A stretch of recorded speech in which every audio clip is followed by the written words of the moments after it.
get this actually correct. And then we'll do this. We'll do this the right way.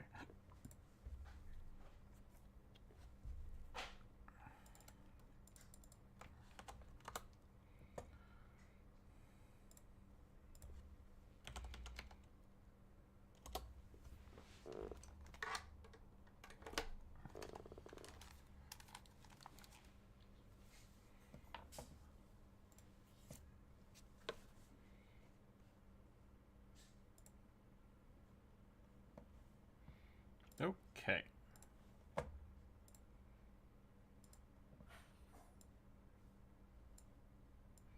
Quantum, welcome in.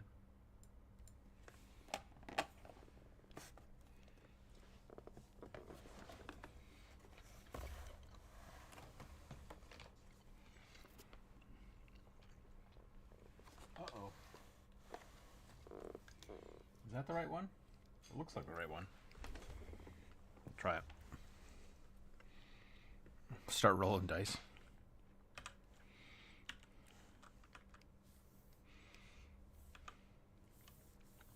We gotta warm up with the rugby first. If we don't have the rugby warm up, then the first drawing is always poop. Gotta remember how to draw before we draw. How is everybody today? Hope you're doing well. I hope people can hear me. That would be a bonus.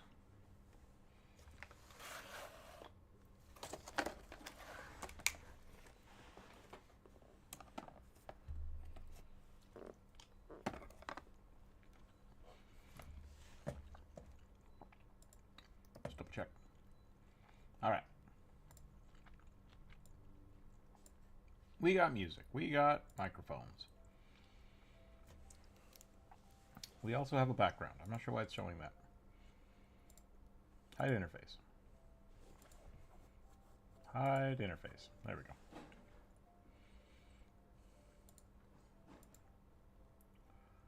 Okay. Let's roll some dice. Apparently the restream is broken, so that's cool. That's cool.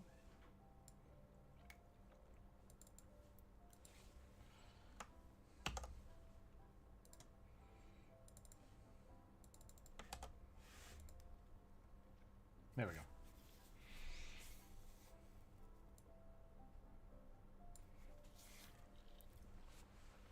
How is everybody today? It is Wednesday. We're going to be drawing a bunch of fan art today, apparently. I think there are more people just suggesting their characters anyway, so maybe people don't care about fan art.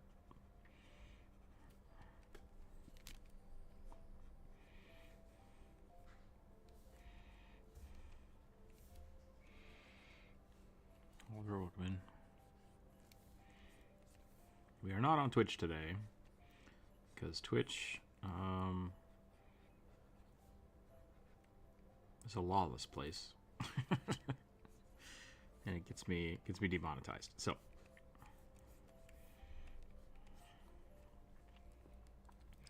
Brian, welcome in. Looking for Halloween decorations. Apparently they're putting Christmas decorations out in places already, so that's cool.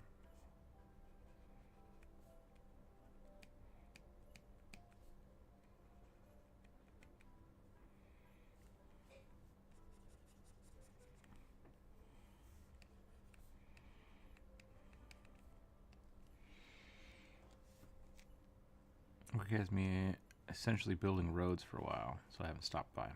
Oh, no problem. It's good to have work.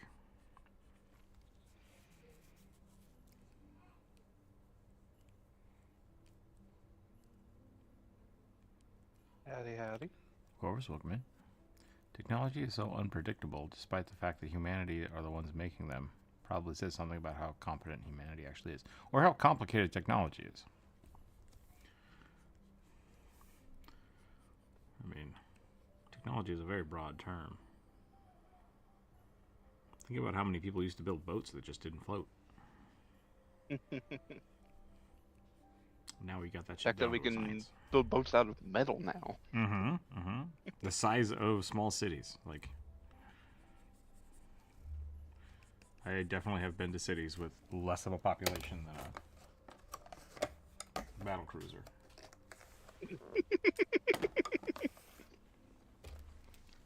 Hopefully, I can be heard on stream. I believe so.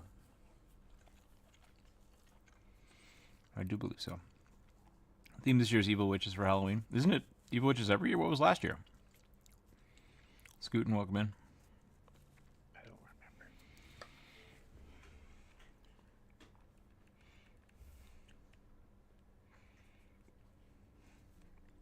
Oh, it was October. Or what? Oh, ghosts. I don't think that's what Bry's talking about. Ghosts? Okay. Maybe it was. Maybe it was.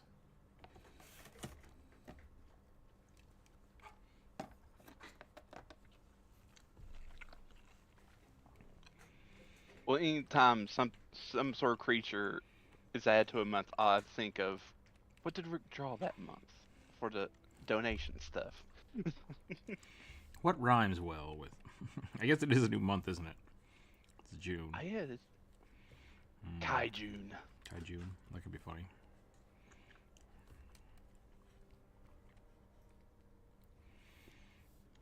Yeah, we could do that. I think I removed the banner for that because it was disruptive. Commissions are open again. I should turn that back on. It says commissions closed. Whoops. Whoopsie.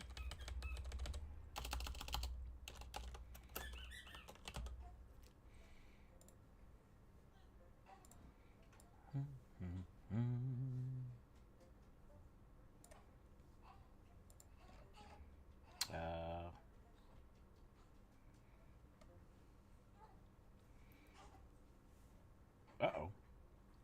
I don't have the, oh, there it is.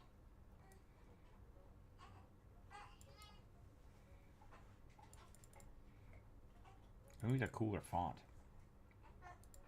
This is supposed to be Modesto, which is the D&D font. And it apparently just doesn't work. So, cool. Thanks, OBS. Oh my, sad kid. Super.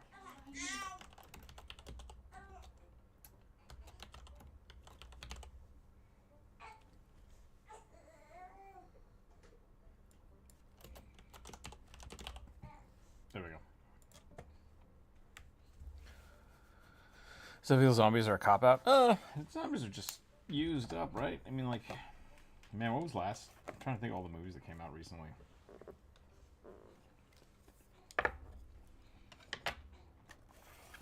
I think we swung back around to vampires. Is that what's cool this year? The baby with like the rage? Yeah. Yeah, Not so much movies, but definitely TV shows. Didn't they remake Interview with a Vampire, or did they make a TV show of it? They made a TV show of it. Gotcha.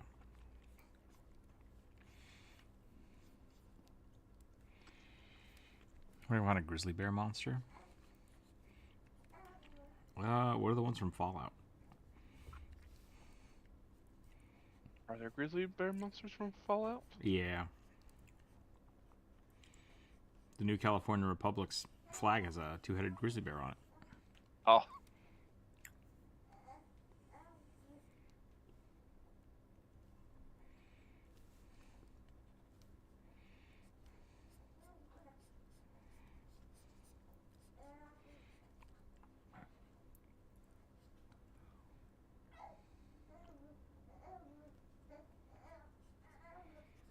Although I don't know what that means.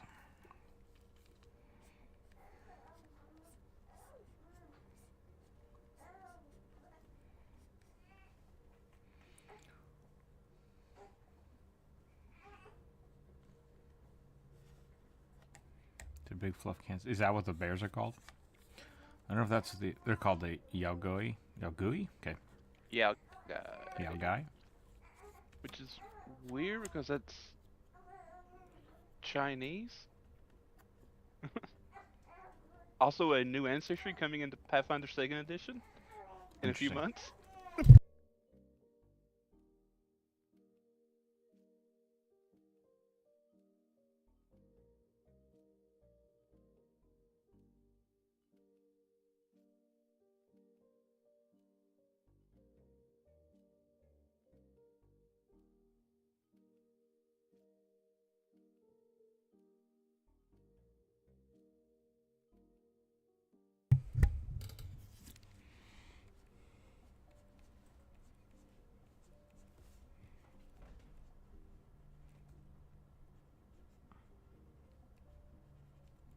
Okay.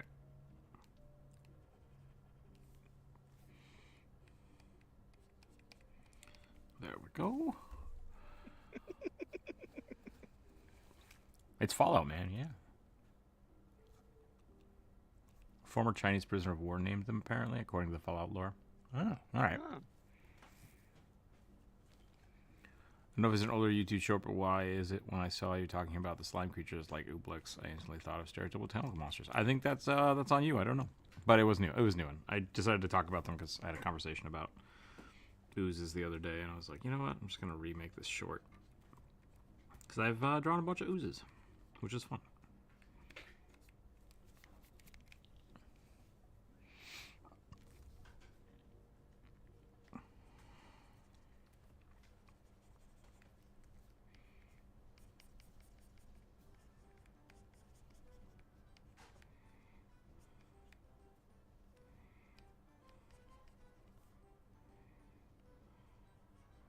Here you go, Bri. Is that the thing that's coming out? Oh no, that's just a bear kaiju from Bear kaiju. Pathfinder. Okay. Is Rugby getting the a girlfriend Yaogoi now? No. Rugby's just Rugby. are basically is like the Chinese name for yokai, Interesting. and so you're a So it's like a demon bear. or a spirit bear. Spirit So, bear. well, you're not even a bear. You're just Yaogoi. Gotcha. Generic umbrella term.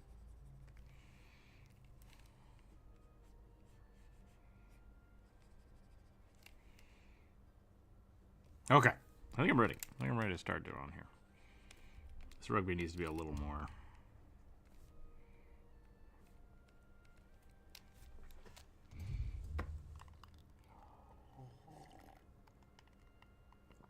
Why wouldn't goblins have relationships?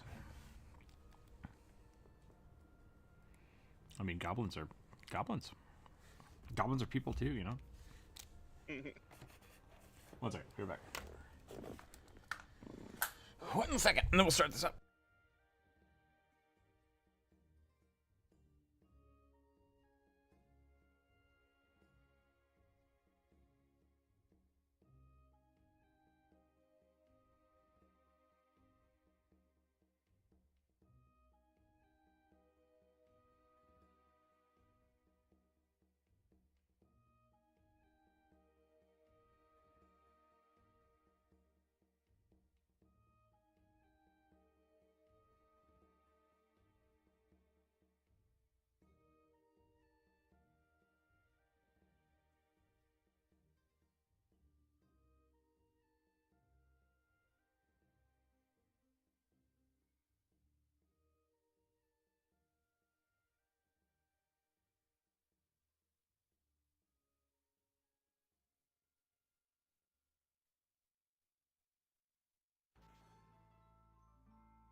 Okay, here we go.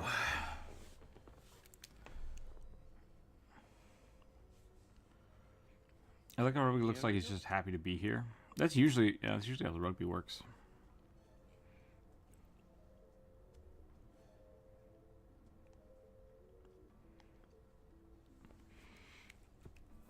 Okay. So we have a lot of weird suggestions today. They're probably gonna take me a little time to like sift through because I don't know half of these references. So we'll go there. Oh, well. Young hip people. A male Dampier blood mage wizard who uses tattoos on their bodies as their spellbook. We're doing a regular one first. We're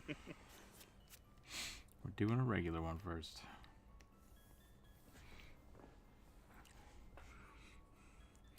The last thing on that suggestion was vampire trousers. Not vampire, Viking trousers. What are Viking trousers? Vampire trousers. I actually think I know what vampire trousers would be closer than Viking trousers. Don't Vikings wear really baggy skirts? Fur pants?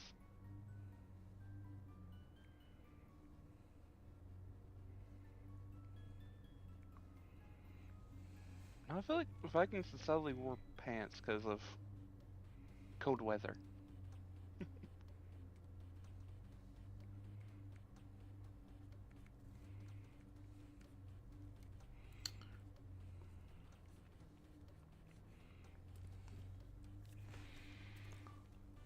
Vegetation yogai and born of elements. Those are two very different things. Yes. As the term yaoi and yokai basically mean everything.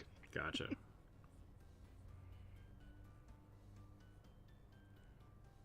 So you're also like not considered a humanoid, you're considered a spirit as your like little tag thing? Okay. Or That's like kinda humanoid cool. spirit?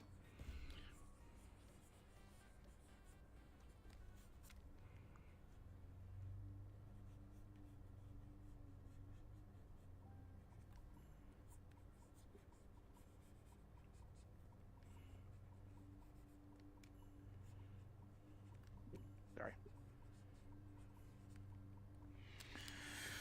I gotta look up hiking trousers.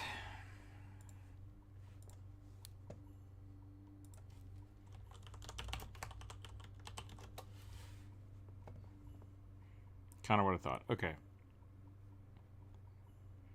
They're just floofy pants.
Yep, I'm working on it.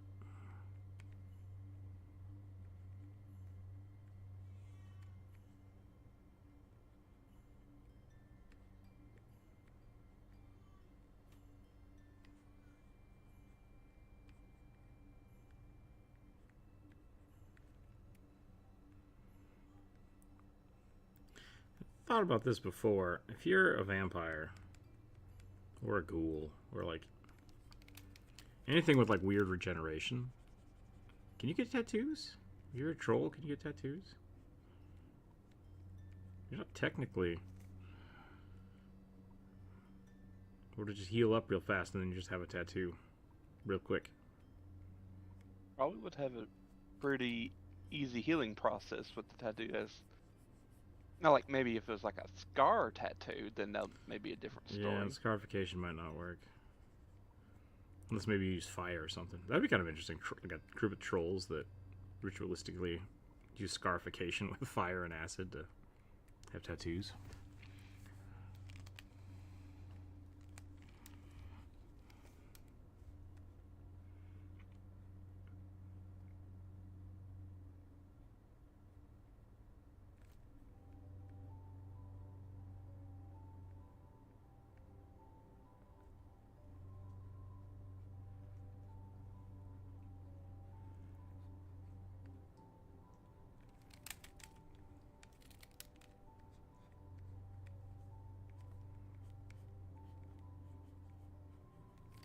How big do I want the ears to be here?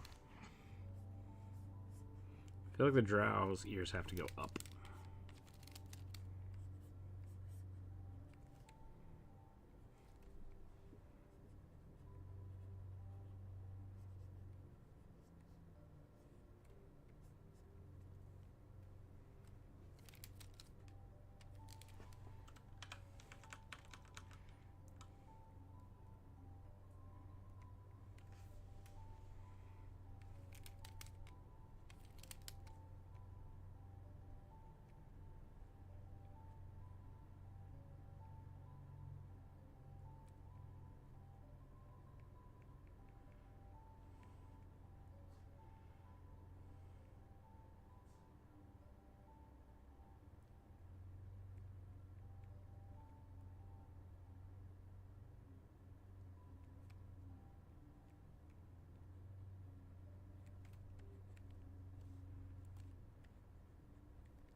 Elliot, hello, hello. 11-hour layover in Denver. Oof. Thank you for the $5. I hope your trip goes well.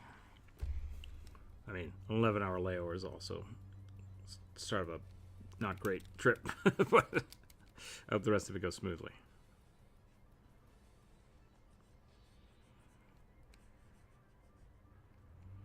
$11-hour layover. What would I do if I had to go stay somewhere for 11 hours? Maybe go get some food? Like at that point you could, yeah. At that point you could leave the airport and be totally fine. Have tons of time to get back. Go to a movie or something. Little shows that Anthony Bourdain did was like a layover, where you would do like a layover, 24-hour layover in a different city. Yeah, Anthony Bourdain get a lot of good stuff.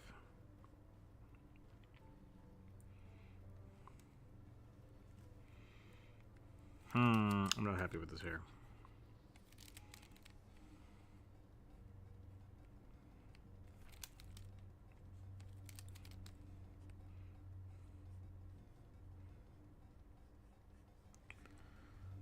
Slides at 10:30. Oof.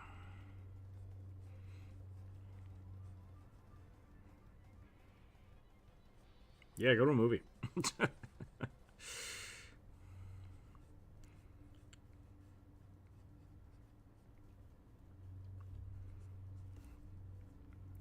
Go watch Godzilla and King Kong have a weird bromance.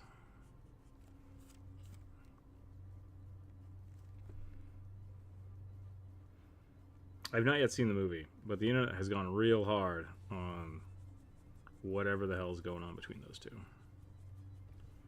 I'm very. Well, it's the internet, so it probably is nothing.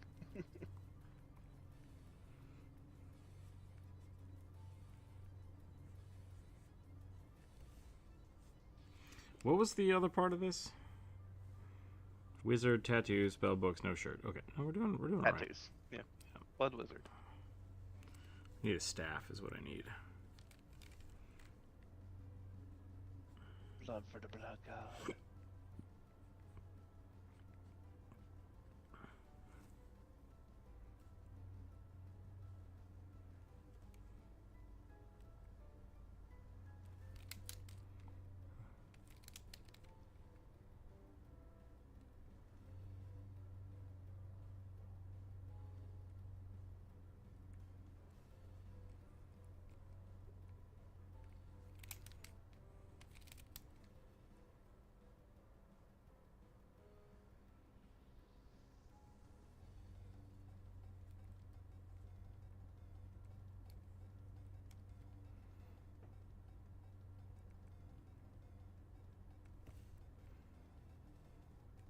Do you think different parts of the body would have more importance with spells?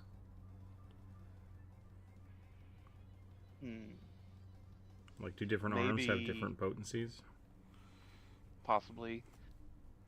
I think maybe if you're like, since it's kind of your spell book, maybe you try to hide more potent spells in areas that may not get hit as often. So you probably wouldn't have your super powerful spell like emblazoned on your chest, but maybe, I don't know, somewhere on your back. Did you ever play League of Legends? No. I mean, yes, but really no. Okay. There's a character named Rise that has like, it's supposed to be one of a super dangerous, powerful lightning spell on his body. Like it's tattooed over his entire body. Looks pretty cool.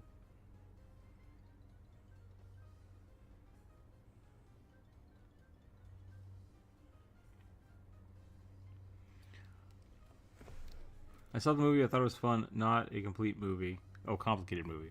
For as long as it's trying to be. Yeah, I bet not. See, the more important spells have to be hidden by accessible locations. I mean, if you're going to tattoo stuff on your body, it's a spell book. So, like, most people shouldn't be able to read it anyways. Like, they're always written in code. Mm-hmm. But if you're gonna write it on your body and then not wear a shirt, I feel like hiding it is probably not the priority. Well, I was mainly thinking from the standpoint that, say, someone comes up, stabs you, and it's like stabs you around, like, I don't know, breaks one of the symbols. Sounds like, what did this one look like again? Yeah, and that's technically that's the danger of all the magical tattoos. That is something that's written into the rules for them. Mm-hmm. And spell books, like, which I think is something. Sundering items is not fun, so it's not used very often. There's a handful of times that I've like had oozes or something break people's weapons and armor. They're just like, cool. I was like, huh, okay. People don't enjoy that. Maybe don't do it. Yep. It's like land destruction in Magic. Like, yes, it's a part of the game.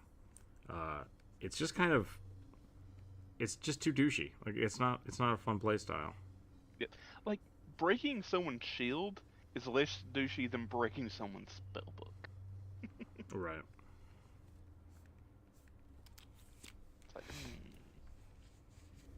It's like, well, I now need to go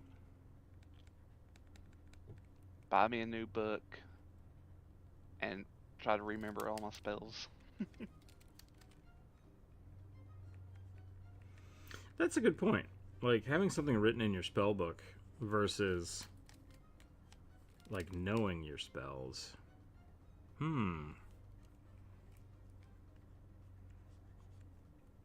That's an interesting concept. Because you're spending time just copying the spell, right? Like, and then you're preparing it at the beginning of the day, so you don't technically have it memorized. Yep. Mm-hmm. You just have it kind of memorized for the day. Yeah. Unless you've somehow downloaded all your spells into your brain, then right. That's a story. That's why, oh, what are they called in the Dresden books? Intellectus. Bob the Skull. Bob the Skull is essentially like he's just an intelligent spirit that all he does is remember things. So, hey, I need this spell. It's like, yeah, cool. Here's how it's done. So, like, you can have a backup for all your spells, and then you just have to retransfer them into the book instead of having to, like, re-find them. That would be cool. I'd be down for that. I'd love to take away the wizard spellbook. Must hate a concept like this. DM who loves to take away this wizard spellbook must hate a concept like maybe. I mean, I think I've seen people do this before. And yeah, it does lend itself to like more body destruction, which I'm not a big fan of.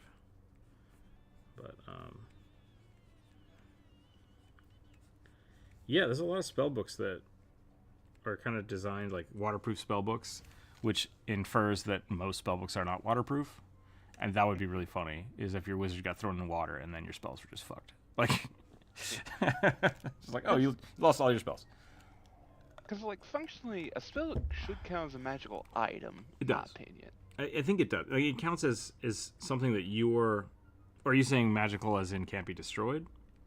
Or not as easily damaged. So, like, water damage, like, being underwater for an hour ain't gonna ruin your spellbook, but maybe leaving it in the ocean or weeks might, but I don't know. Both viable. Both viable suggestions. Because like even scroll cases protect spells from water damage. There are spell books that are like fire resistant, and so like there's a lot of things you can do if you really want to make the spell books more dynamic and complicated, which I don't think most people do. I think most people are fine with it just being kind of there. Yeah. Same thing with like ammo. You know, if you don't want to worry about ammo, you're probably not going to worry about the quality and protection of your spell book. But I do also think that's why wizards should be a little more powerful too, because they have those limitations. Like a sorcerer is just focusing on their inner raged monologue or whatever, but a wizard is like, I have science backing me up. I know how this spell works on a quantum level. So I feel like that should be rewarded in some way. With the caveat that someone could just take your book and then you can't cast it. Yep.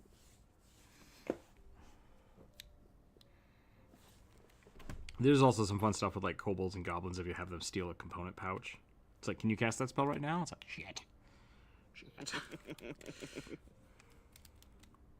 That's why you always just have your arcane focus be a ring. And then Gollum bites off your hand. I mean, if that was happening, I was like, yeah, fine, take it. I mean, I guess if you bite off somebody's hand, they also can't swing a sword, so it's not like that's not as unfair to wizards. That's just generally a bad thing to have happen. Yep. Some weird mutated halfling just gnawing off your finger. Mm-hmm.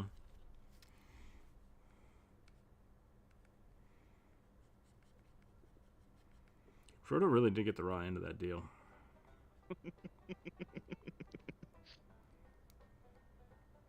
And what did he get as a reward? Going to the Undying Lands? Yeah, I guess so.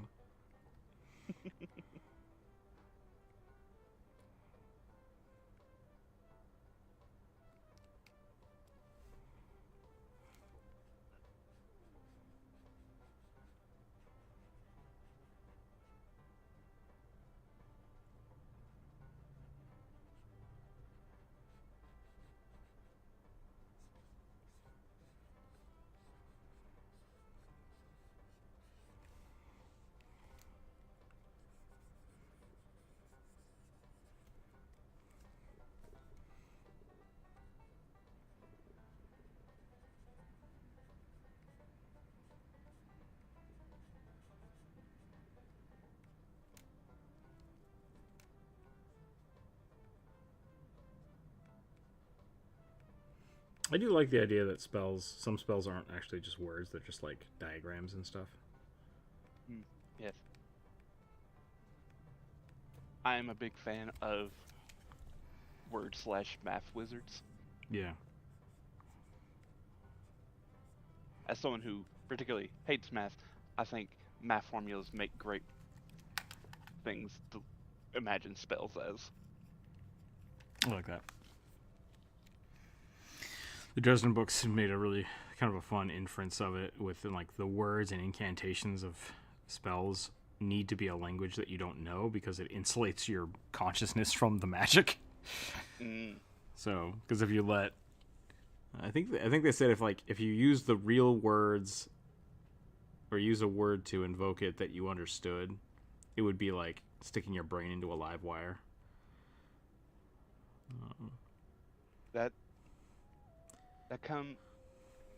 I believe Butcher took that from the notion of Nomia Barbari. Okay. Which means, so, fun fact, when grimoires were being written in the medieval era, they often would incorporate, quite literally, it was just gibberish, like mix of Hebrew and Greek smushed together. Okay. And it was two languages that were thought to be very powerful, and thus if you kind of mush them together, even if you don't know the meaning of them, and just kind of garble them out, it's enough to do the magic. Interesting. So, yeah, the Hebrew like barbarous words. That's pretty cool. Hebrew and I can't remember what the other one was. Latin. Maybe it was Latin. I don't know if it was Latin. I want to say it was something older, but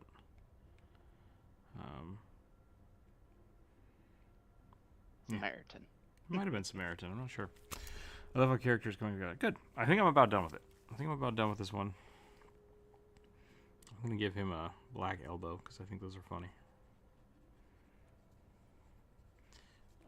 And then, yeah, I think that's it. I think we'll move on to the next one. Tattoo Wizard. I dig it. He kind of lost the Dampier-esque side of it, but I don't really know how to draw that without just giving them fangs, you know? Like, there's not a lot of... Just add 2 fang marks on the side of the neck. Yep, just blap blap.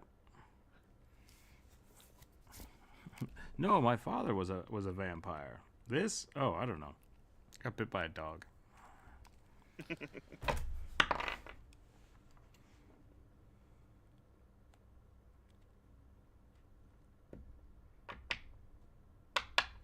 have to look this up and see if it's appropriate.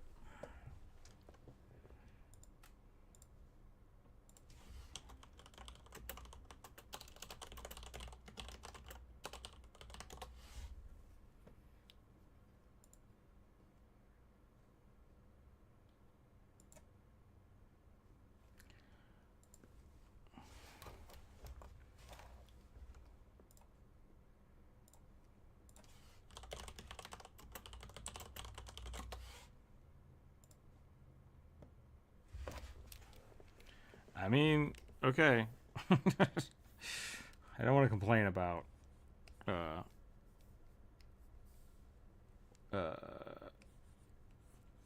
homebrew or not homebrew, fan art week. So I'm just gonna draw it. They wanted me to draw the goblin from Homestar Runner.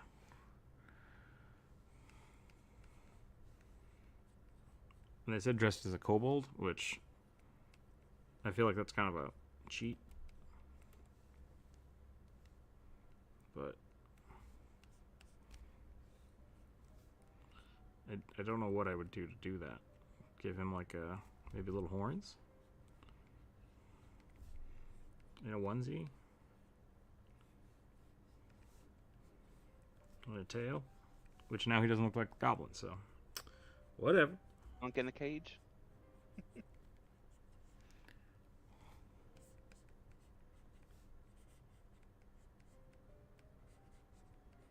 There we go.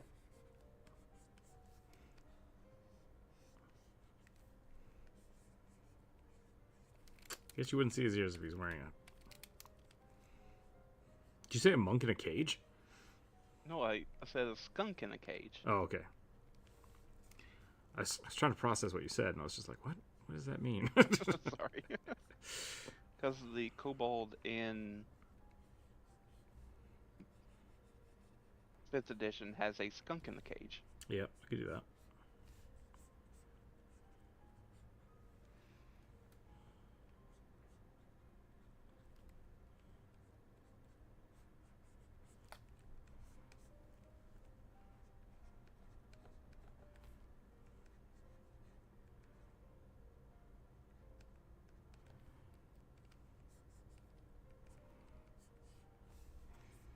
I did not watch a lot of Homestar Runner.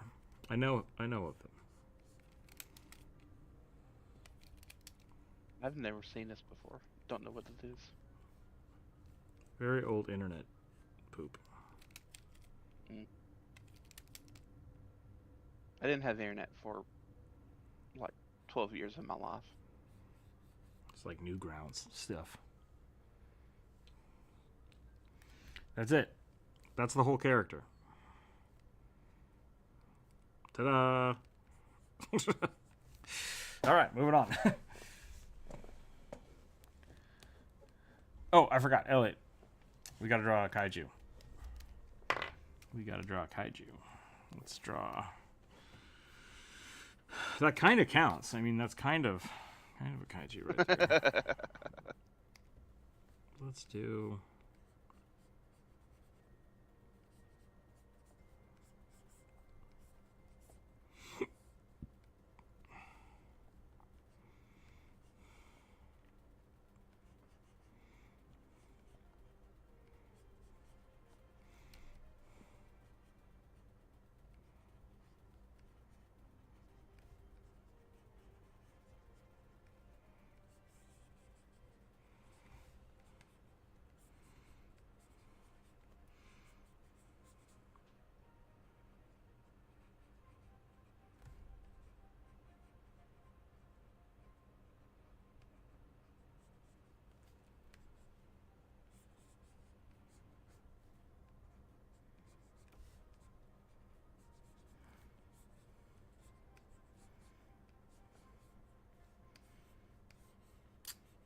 I liked Godzilla -1. I thought that was pretty good.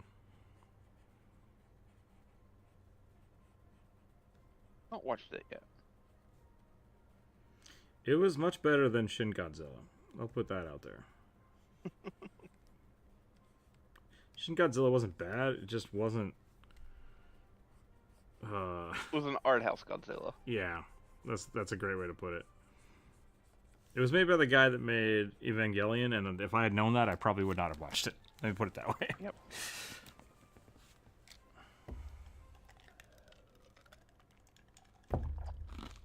I watched some of the Godzilla scenes on YouTube, and I was like, "Oh, I gotta see this. I want to see what's going on." And then they didn't explain any of it, and I was like, "Well, dang it."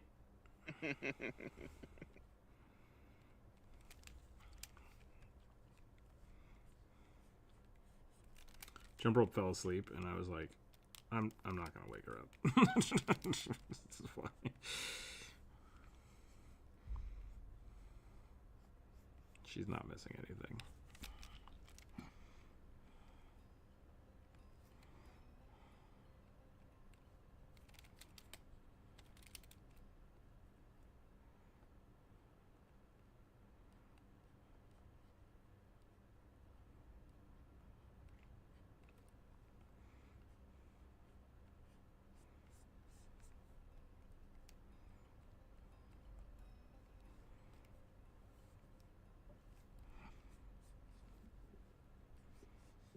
Hopefully this will be the first of many kaiju we draw this month. Let's just get the chunky Godzilla out of the way. I kind of like, you know what? I'm going to do it. I kind of like chunky Godzilla with like tiny head.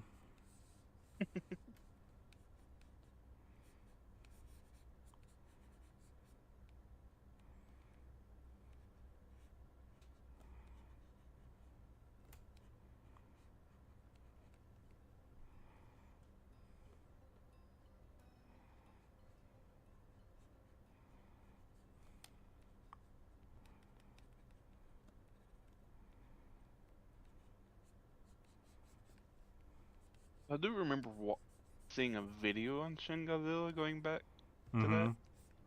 That basically the premise of that Godzilla was that Godzilla is cancer. Yeah. And like, I was like, that's really morbid. Because yeah, there's the two different versions of Godzilla. Godzilla as being like a punishment for nuclear power, right, or the nuclear bombs. Mm-hmm.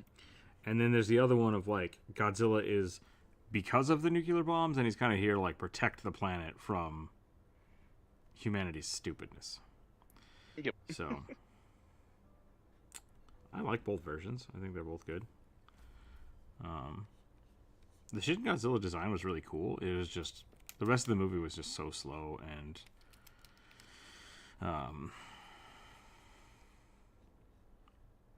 it was a direct relation to or response to the Fukushima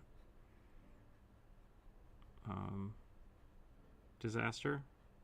Mm-hmm.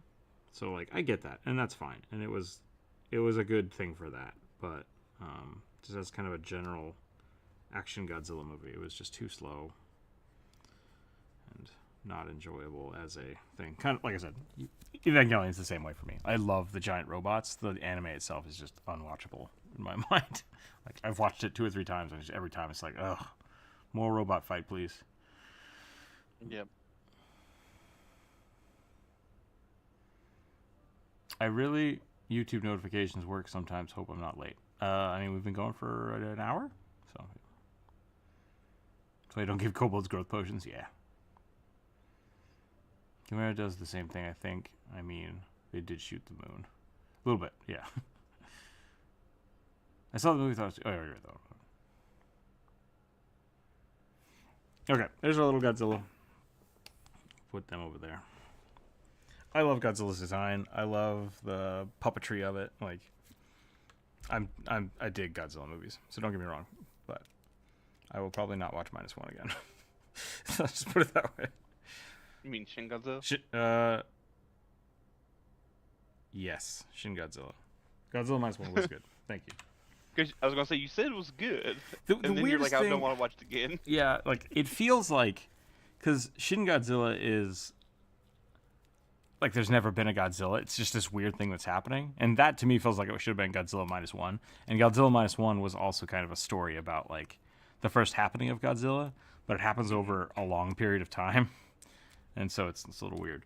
So Because it's like not so much a remake, but more like a like a reboot almost. yeah, a reboot Yeah. of the very original one, because it's like set just after the war, Mm-hmm. or not just after war, but Yeah, like just after. I mean, like over the course of, like I said, like 5-10 years or something like that. yeah. I think it might have only been 5 years, but I love that Godzilla's roar is actually a bass guitar. Oh man, if I can figure out how to do that on a bass guitar, I will do that all the time. Just like string or run the chords. We could try that. I love Godzilla. Godzilla's great. All right, roll the dice again.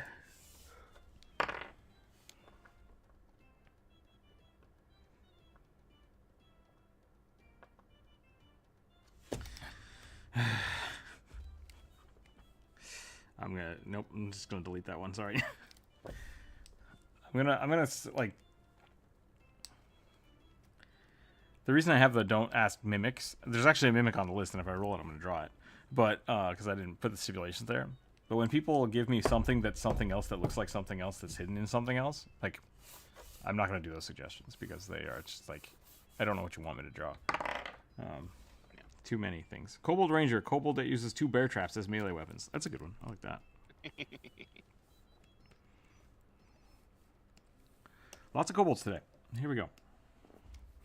Or kobold adjacent things.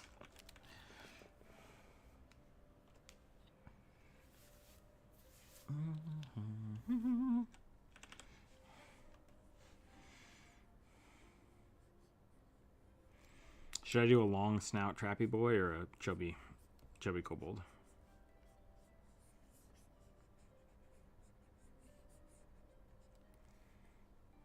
I feel like most of your kobolds are long snouty boys, so maybe a stumpy boy.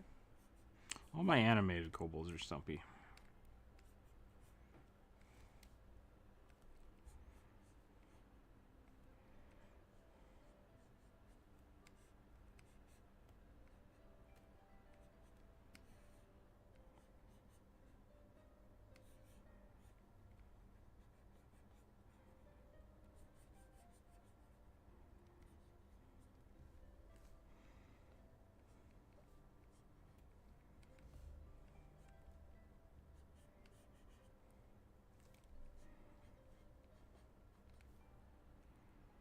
I've drawn a goat.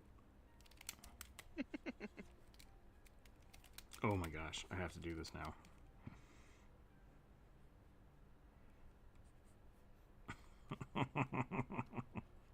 It's a Chad kobold.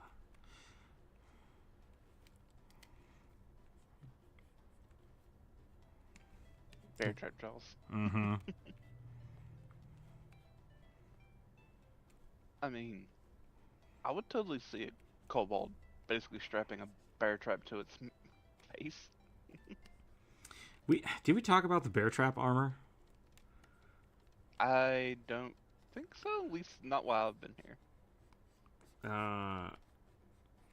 May have been a day where I wasn't here, so I mean, this would have been a long time ago. I don't even know if this is on the Discord. Like, oh god, this might have been just YouTube bullshit. The idea was because Jump Rope used to do this thing where she would, for one of her characters, she was made a trap goblin, and she would throw the bear trap at people and have it on a chain so you could grab somebody and like pull them back. And that was the thing that we also saw like bugbears try to do online. People were like, "Oh, bugbear with a trap on a chain." And I'm like, I guess that works. Like, that's horrifying. But I also don't know if a bear trap would. I mean, you can kind of frisbee it, I guess, but it's complicated. Then that evolved into putting a bear trap on your chest and then grappling somebody. oh no! It's just like, I hate this. I hate all of this. It's horrible. Yeah, No. and that evolved into a goblin wearing a bear trap being thrown as a weapon. Because then you automatically succeed the grapple check if they fail the bear trap going off. It gets complicated fast. The more basic way to describe mimics is black spaghetti. Okay. So there's a weapon kobolds can get. It's, and really only they could really ever get it, other than a fighter. It's called the Flying Talon. Functionally, it is a bear trap attached to a rope. I think Jason Voorhees may have used that once. Or maybe it was the Texas Chainsaw Massacre guy. Threw a bear trap at somebody. Also, a way it's described consists of a 3-pronged barbed hook. Do you remember the parody movie called Kung Pao? No, Yeah. Kung Fury? Kung Pao was the guy that did the Thumb War movies, yeah. Where he edited his own face into all the old films. I guess that was him. But there's a guy with like a literal like clawed hand on a rope. Yeah. Just swinging it around. That's what I thought of. Because it has a ranged trip attack, which is funny.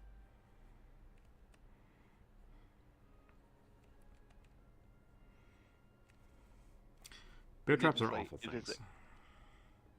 Yeah, don't use them. Yep.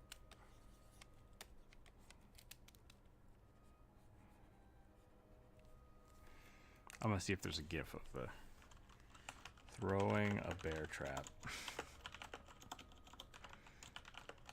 I know like Saul used a bear trap, and that was on somebody's head though. Yeah, like attached to their face. Yeah.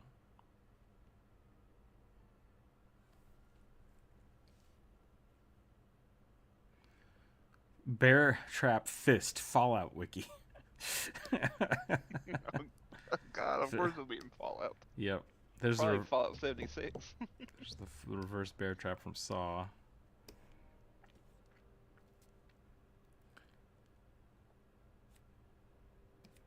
One of the Rune Lords. Elliot, I would suggest you pick one, because otherwise I have to do the research and looking up all the different Rune Lords and picking one.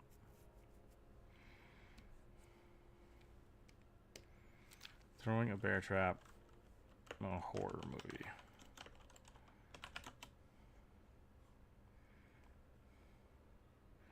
There's a movie just called Bear Trap.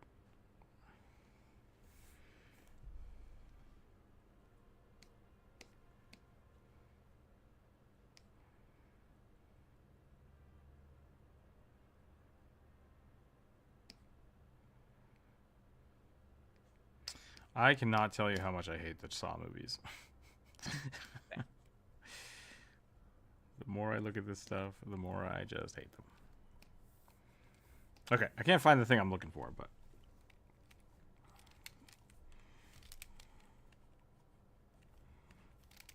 I kind of want to draw the Fallout bear trap gloves, because they're kind of dope.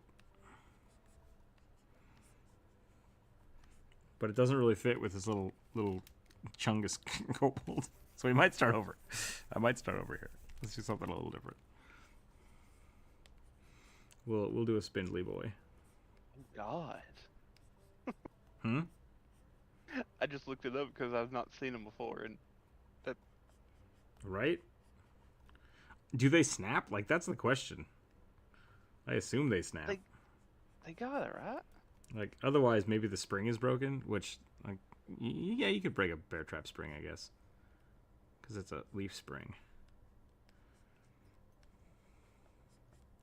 Watching a video of them being used.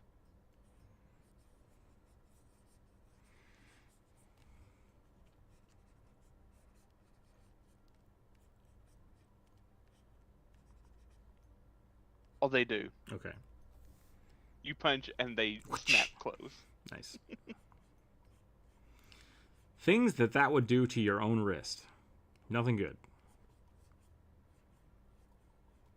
When were the ghouls added to the Fallout universe? Were they in Fallout 1? That, I feel like, is a burning question. Yeah, burning right now. I played the original Fallout when I was, I don't know,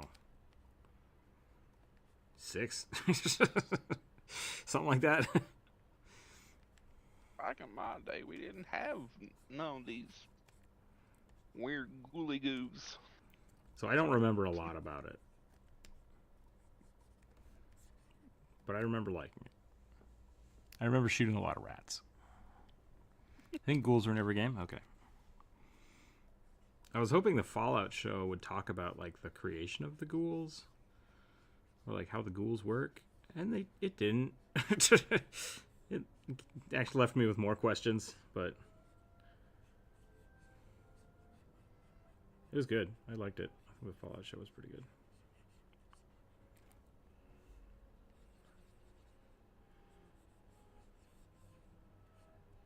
Well, weren't ghouls just people who survived the nuclear bombs and kind of just mutated? I mean, that's what I thought, yeah.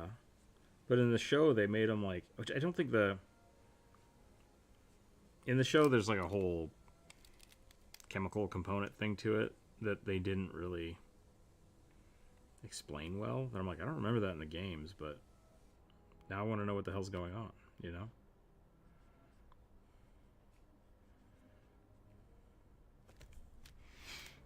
I know some people. I saw like people kind of jokingly saying they're retconning the ghouls Maybe. and everything. And I was like, it was just like a little skit thing. I was like, no, they're not retconning the ghouls. They're just expanding upon them. That would make sense. Like, that's kind of what it feels like. Because it seems like, and this may be spoilers, so people can tune out if they want. Yep. It seems like in the show, because I don't think this was in the games, that the ghouls have to take some weird chemical concoction, or they turn feral. Ghoul serum. Yeah, and I don't remember that in the games at all. So I'm like, how do they keep getting the serum? That doesn't make any sense. So.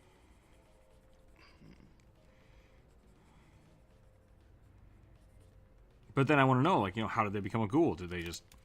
Is it just the radiation? Is it the serum? Like, what the hell's going on? And they never explain that in the show. Like, they don't. They kind of do, but like I said, it leaves more questions. It leaves a lot more questions. Because there is a mysterious serum item in Fallout 4. Okay. So that may be what they're taking it from, specifically like. Does it turn you into a ghoul? Gives you ghoulish qualities? Interesting. Cool. Yeah, it says another use is most helpful when the perk ghoulish is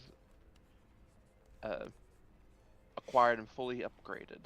The ghoulish perk lets you heal when you're touched with radiation, right?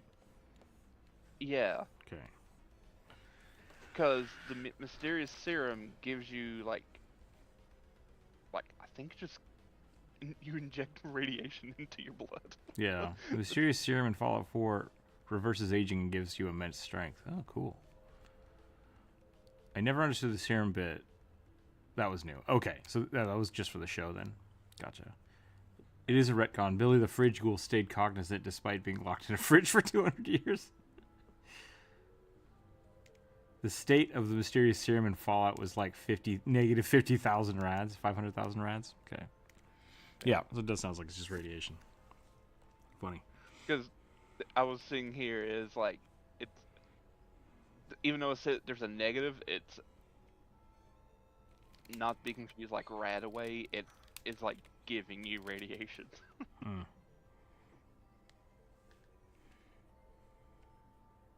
But yeah. People seem to enjoy it. Yeah.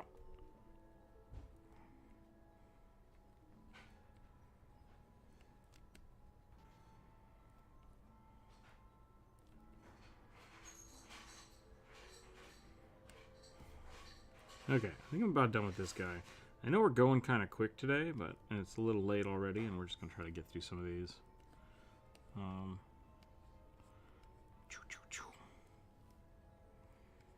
I guess I could give him pants and stuff. Like I can do that. I mean,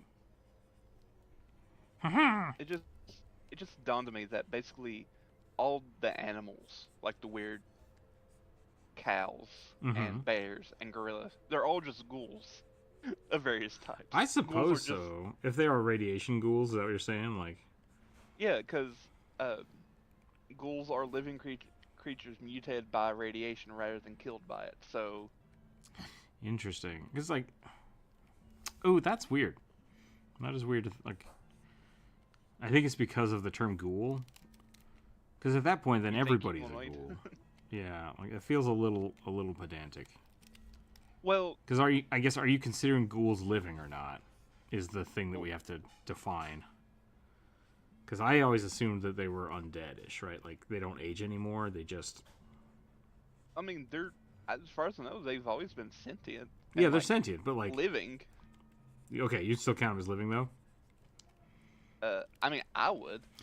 Would you count the regular undead as living? No. Okay, that's fine. Like that's all I needed to define. So the Fallout ghouls are not undead. Like that's. Yeah. I think it's more or less just the. I think maybe where you're kind of, I don't want to say you're tripping up, but like the term ghoul implies undead. Correct. Yeah, that is where my mind is at. I think it's more or less just like. Because they do look undead, but they are like living people. Yeah, and I guess they're not just zombies, right? Like that's the other part of it. Is like if they were just, I always thought of it as like feral zombies and sentient zombies, but that's probably why they use the term ghoul and not zombies, because they wanted them to be people. I think that's fair. Feral ghouls in Fallout 4 are normal ghouls that got irradiated even more and lost their proper cognitive function. It would make sense if the serum in Fallout shows the serum was just rat away. That could be. Oh, hold on a second.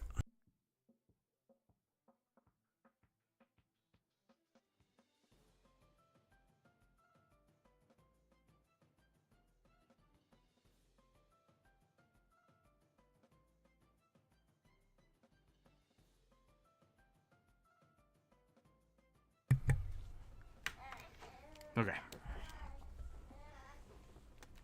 Fun fact, zombie is a canon slur. Okay, well, there you go. There you go. Yeah.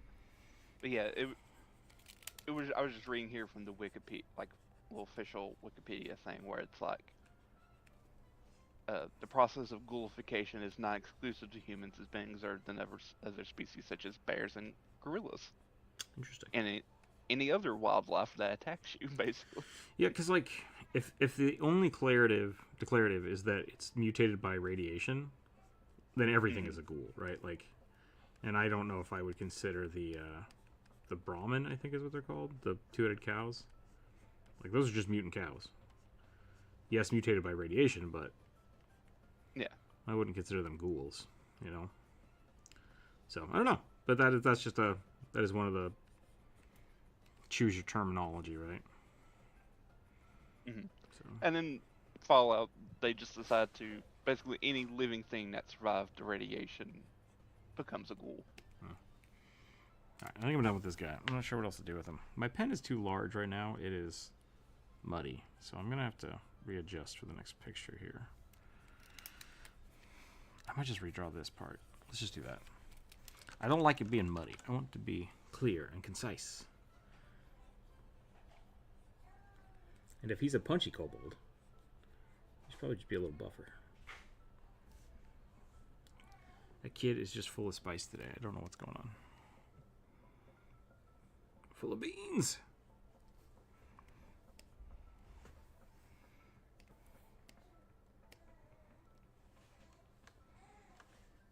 Can you guys hear him? Where did that come from? What, being full of beans? Yeah. I don't know.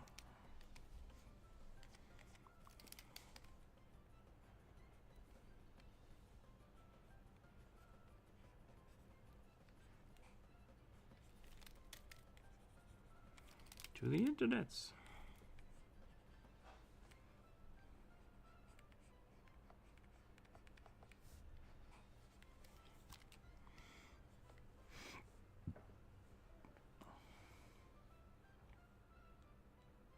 normal ghouls no longer age and have to eat or drink.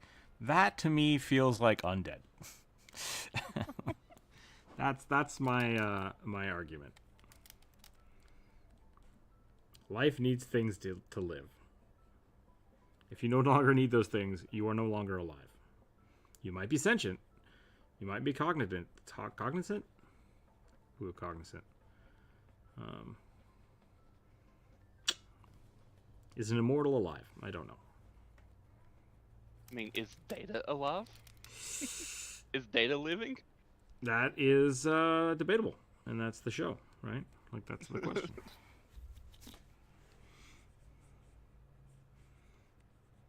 Just saying, we are applying like fancy terms to a sci-fi post-apocalyptic show. It's true. Does Data have to recharge? I think Data can eat, but he doesn't need to, right? Yep. But I think he still has batteries. I don't remember how he recharges. Which I would argue makes him alive.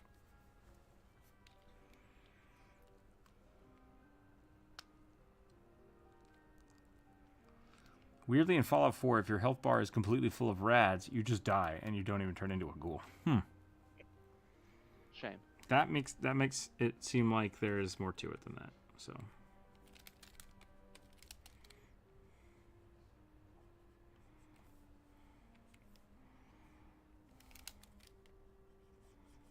Burning, where are you? We need clarification. That's all right. We can have an open-ended discussion with no answers. It's an okay thing to do. I'm just asking questions. Art Tucker. I love Seth Meyers making fun of Tucker Carlson. Like, it's so funny. What if the cops stop you at a froyo joint in front of your family? It just keeps going and going. It just keeps going. It's like, that's oddly specific. I mean, so are Tucker's stuff. Yeah, probably. I've never actually watched any Tucker Carlson, so I only have the memes of it. Oh god, yeah. Turning the freaking frogs gay popped up on my YouTube feed this morning. Nice. I'm not gonna lie, I had to watch it. It's funny. Yep. Watching a man lose his shit about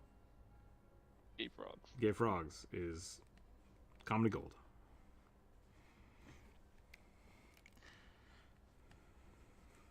It's kind of funny because there's the weird like ounce of truth in that thing. There are definitely companies dumping chemicals, including hormones, into water that are affecting wildlife. That is a thing. That is a thing we need to talk about. Is it turning the frogs gay? I don't know. That feels like a stretch. And I think you're missing the bigger point of, hey, maybe we shouldn't be polluting so much. You're not wrong. You're just an asshole. Yep. As far as I'm aware, he was a prick, but otherwise a normal guy. Oh, wait, we're talking about someone else. Okay, hold on. I thought we were talking about Tucker Carlson. Which still kind of worked. Eddie Winter, Irish mafia guy before the bombs. Ghoulified himself before the war to live forever, though being a ghoul was even a proper thing. Before being a ghoul was even a proper thing. So yeah, so there was like a way of doing it, huh? Ghoulification is an inherited mutation. Another version of the mutants is the follower of the atom who suffer no penalty from radiation exposure. Huh. Okay. Again, this is like 25-year-old game, maybe pushing close to 30-year-old game. I'm going to guess it came out in 93. Well, if it did, then it is 30 years. Yeah. So, because I'm 30.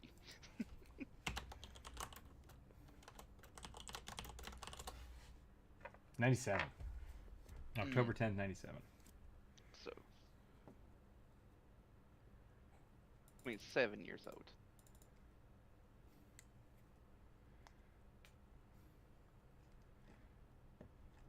No, yeah. But yeah, because when Bethesda picked it up. They started like changing and adding a bunch of stuff that kind of just conflicted with previous story-based stuff. So it's just like, I mean, they completely changed the genre of the game. They don't, like, the only reason the VAT system exists is because it was a turn-based strategy originally. Like,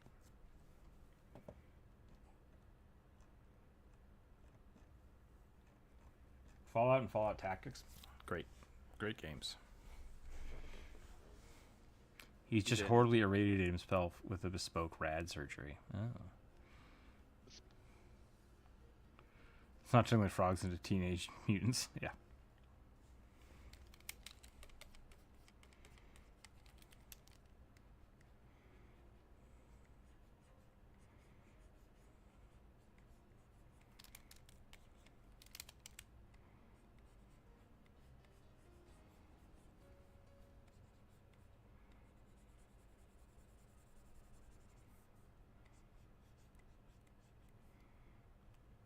Okay. I think I'm done with this one. I'm just fiddling with lines now at this point. So, Bear Trap.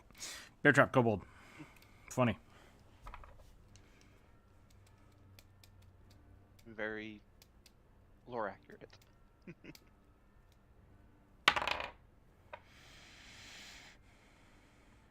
I have to look this one up. I don't know this one either.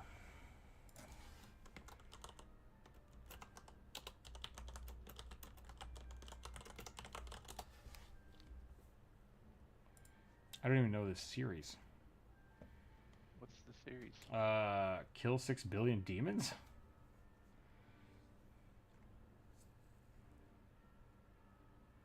Is it an anime? I don't know. It's a book. It looks like a comic. Yeah. Huh. Wait. She looks like a blue horned devil.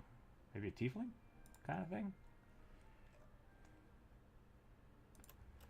I think I know what it is. Or vaguely. Is this...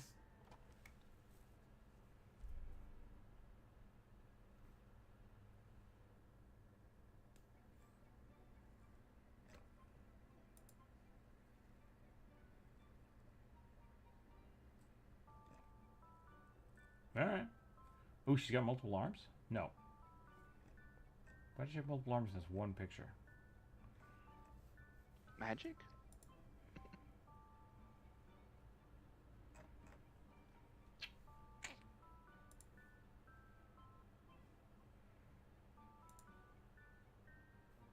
Mm-hmm.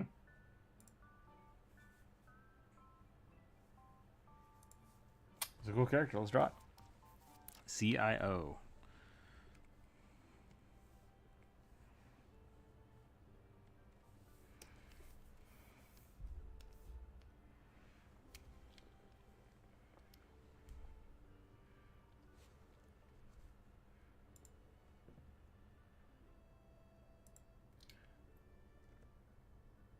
Is her body melting? Is she wearing a mask or is her face just blue? I'm a little confused.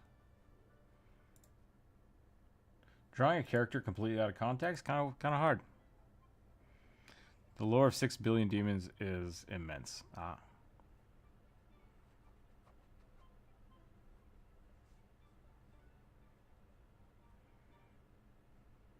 Kind of reminds me of the brain bots from Fallout that can't distinguish between fingers and penises. Okay. It's similar to the mech game, the guy that did Lancer. All right. Yeah, it's very Lancer-like. Does Lancer have the same style? Yeah.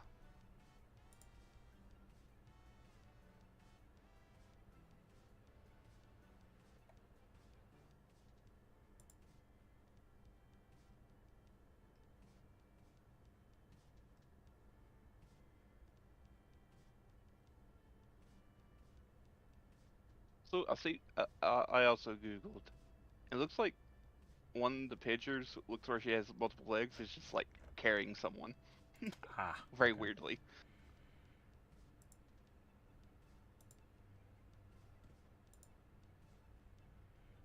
She's got like bug skin.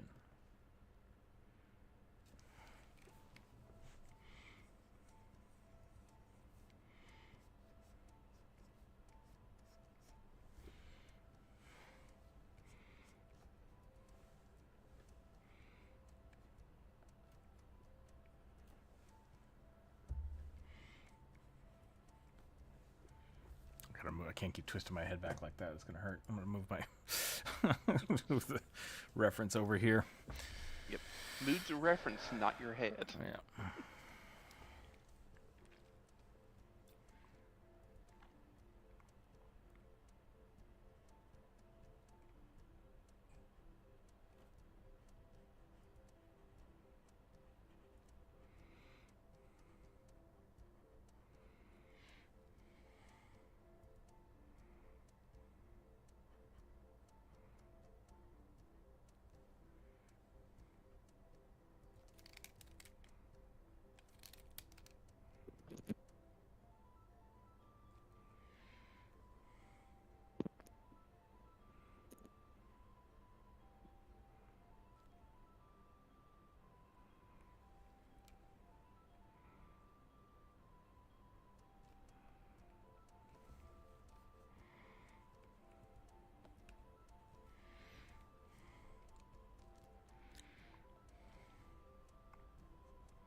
Every picture I see of her is a completely different costume. That one's terrifying. Yep. That's Lancer, by the way. Oh, she's a demon. Okay. The liturgy of it? Oh, God. Hold on. Let me look at what you're talking about.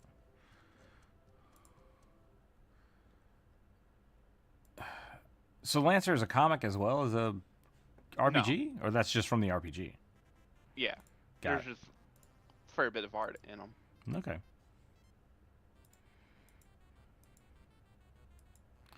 It's a very unique, like, line style that I don't know. I guess I'm similar to, but not quite the same. I think the coloring I do is a little too complicated. I could probably get away with doing that kind of stuff. It's like micro pen. Every line is the same thickness, which is I kind of dig. And then it's very solid colors with like purposeful gradients at small points. I could probably do that kind of art. There's a little bit of like purposeful jitter. Like things don't look like the helmet, right? The helmet looks not perfect. And I think that kind of jitter is intentional, and I'm not good at that. Like if I notice something is jittery, I try to fix it, or I just like muddy it up trying to fix it. And I'm not confident enough in my lines to do that. So that's something I could work on. But I like it. I like that style. Lancer has grounded set of lore. Well, 6BD is like descriptive complicated. Deceptively complicated. Okay.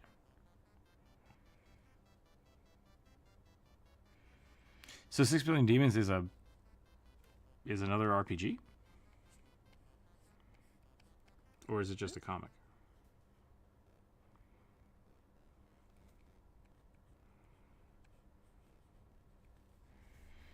I lost my reference. Hold on.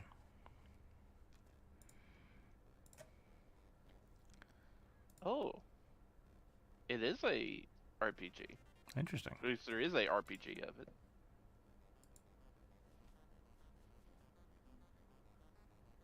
Broken Worlds.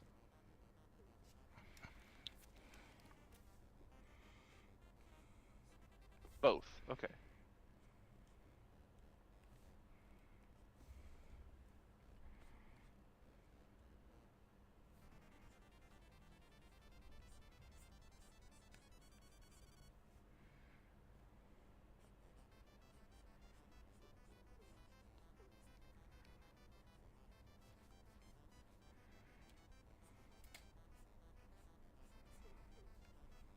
It looks like Broken Worlds is the RPG setting for Kill 6 Billion Demons. Gotcha.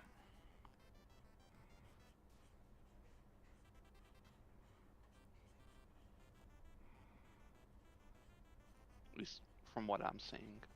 I love these giant glasses. These are good. Just unnecessarily large.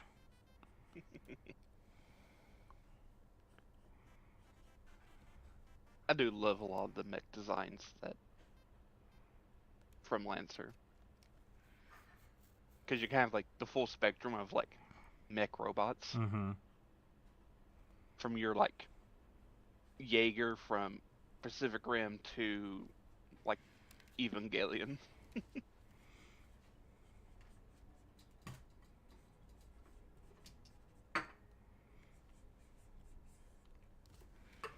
Ba-ba-bam-bam-bam.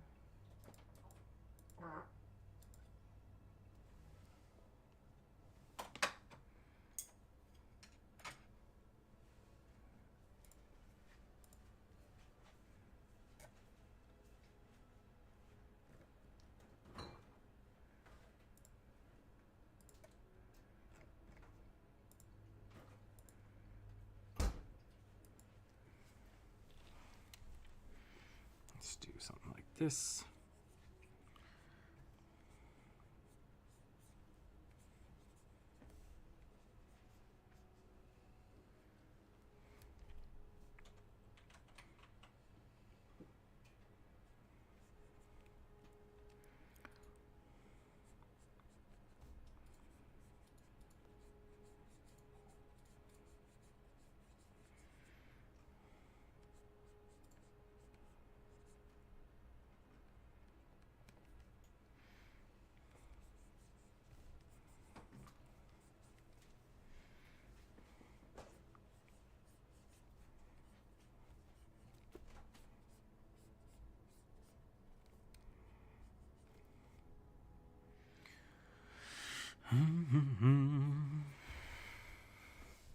I like her little shoulder spikes.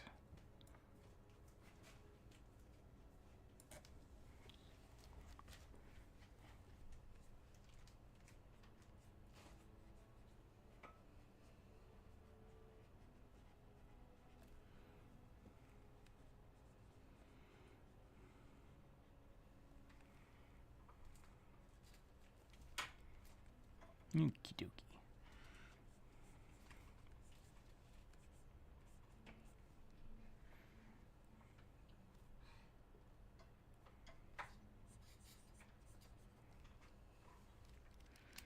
What am I missing here? Her hair needs to be a little messier, I think.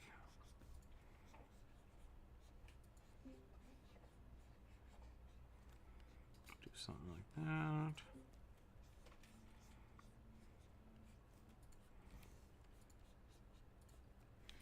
And then I gotta really screw up her skin. And I think we're good.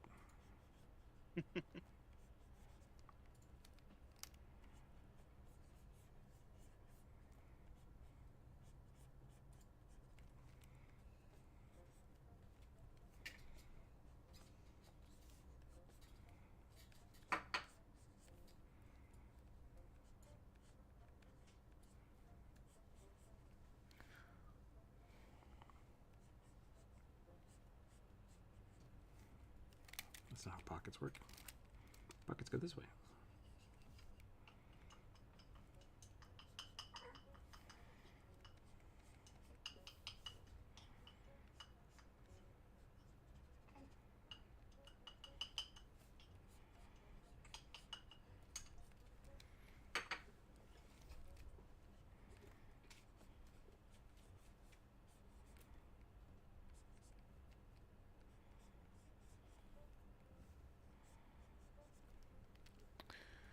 And she needs a book.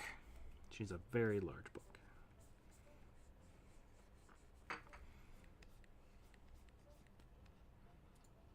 Okay. I know literally nothing else about this lore, so I don't have anything to talk about. I'm so sorry. If this was your character that you suggested, still confused.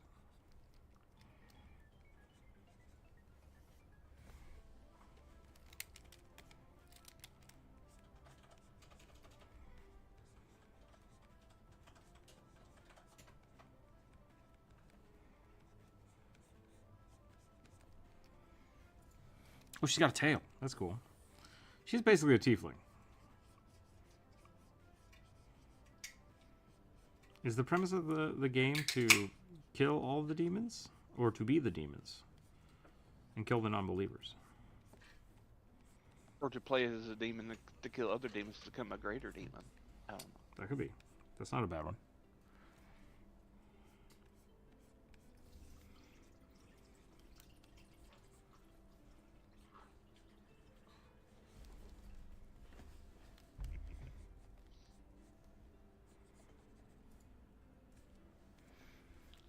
In one picture, she's got, like, goat feet.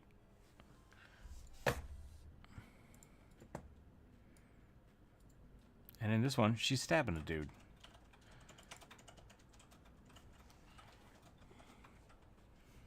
I kind of like the spikes, though, so I'm going to add the spikes.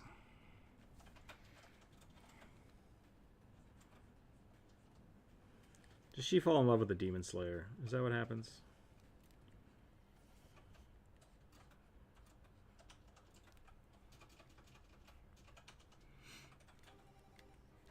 This very much feels like something that, oh no. Dang it. There's a Twitch streamer that we see from time to time. Eichmann. Here we go. I feel like Eichmann would love this.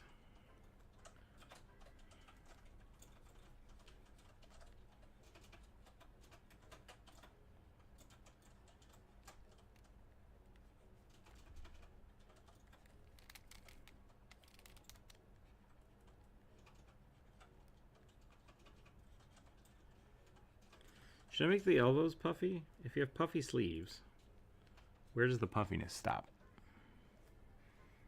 I really do like this style, but it is very much a, like, looser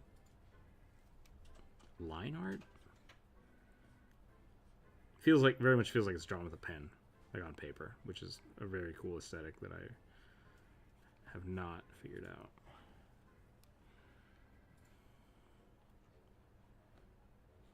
Looser, yeah. I think we'll go looser line art.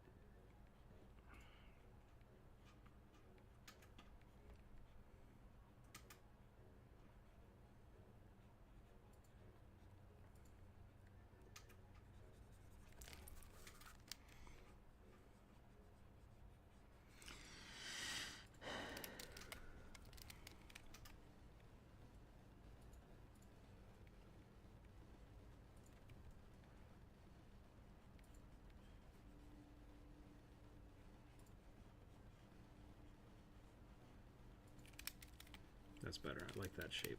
Okay.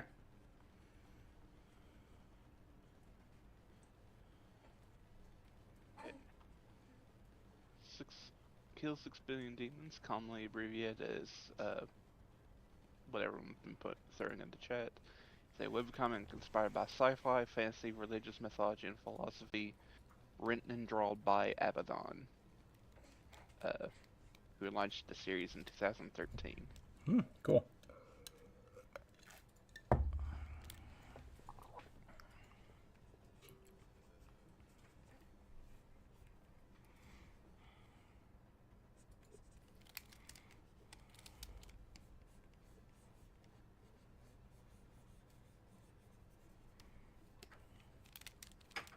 She's supposed to have, like, leather riding pants on here, and I don't think I did that well.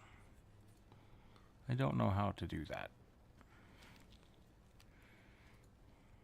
We really should just do, like, a close day. Druid would hate it, but...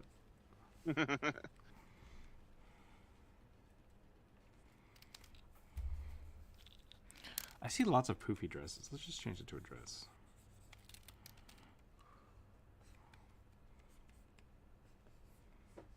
A mini layered poofy skirt.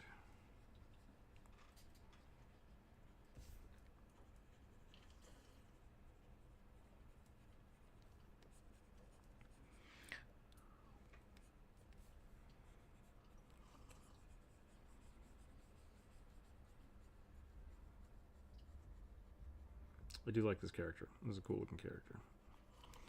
Would you like to know more? Click here. Okay. I think that is it. I think that's where we're going to call this one. Let's go ahead. What time is it? 1:50? Yeah, we can keep going. We can do some more. Where's the kiddo? He's asleep. All right.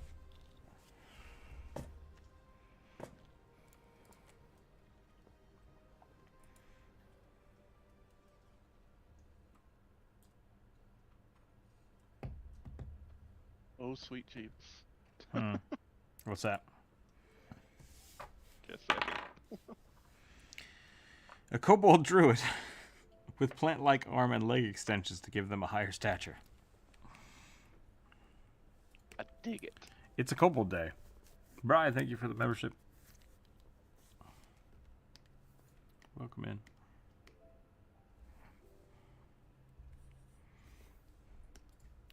What kind of kaiju would you like today?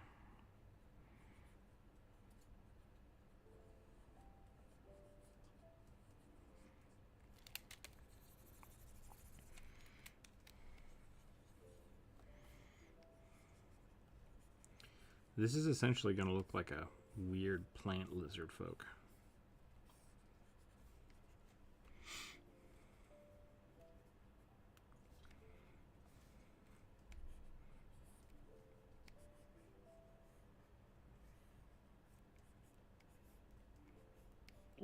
Bamboo stilts. Grizzly black bear. Read that. Big bear kaiju. Da bears. Going back to our Seth Meyer conversation. I love when he talks about my pillow guy. I can't remember what the Saturday Night Live. I can't remember. Like, there was a reoccurring skit. I can't remember what it was called. Stefan. No, not Stefan. Da bears. Da cubs. It's like sports night or something. It was the worst night.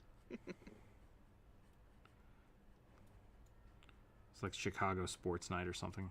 A bunch of guys from a fan club just hanging out talking about stuff.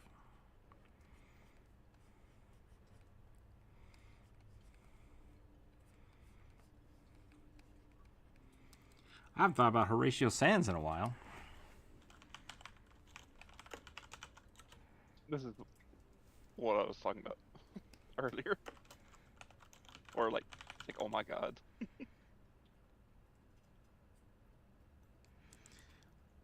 Bill Swirsky super fans. That's the like the most Midwest name I've ever heard. Yeah, that's the joke.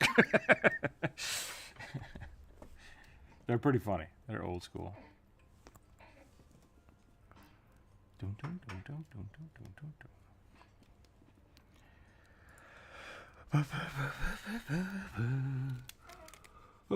dun.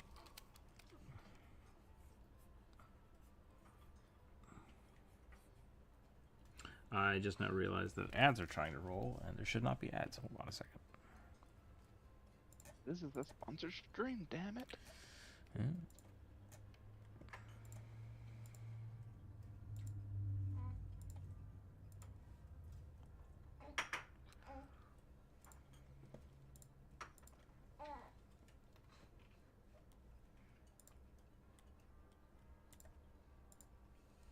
Okay. Wow, what is that? That's from Kill 6 Billion Demons. All right. That's a lot of arms. Yep.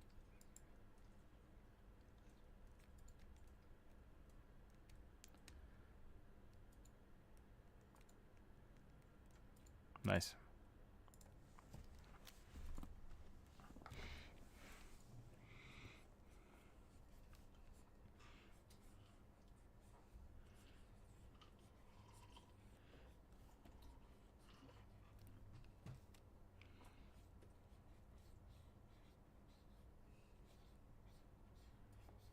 Did we look up where Full of Beans comes from? I mean, I thought you was. I thought I had time to look stuff up on the internet.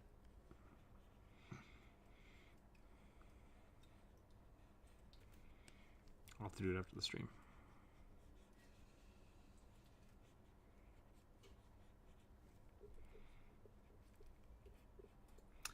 Me and the boys up at 4 a.m. looking for beans.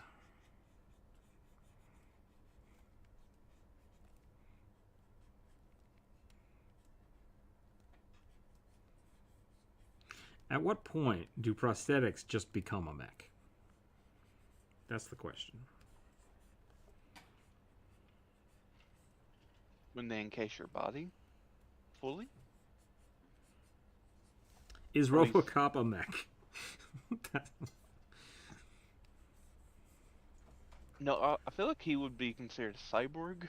See, so, I mean, so there's a there's a distinction, right? Like there's a line to be drawn here.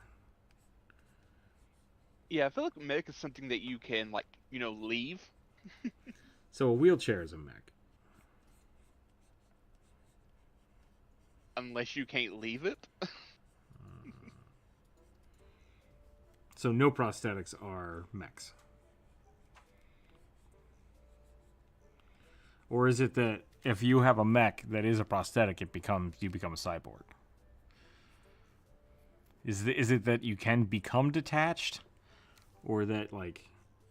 I think becoming detached, because if you're a cyborg, you can't really without, I guess, causing a lot of pain to yourself, can't really be detached from. Sure. I mean, yeah, like anybody can detach their arm, but like you can't put it back on, right? That's the. Yes. Okay.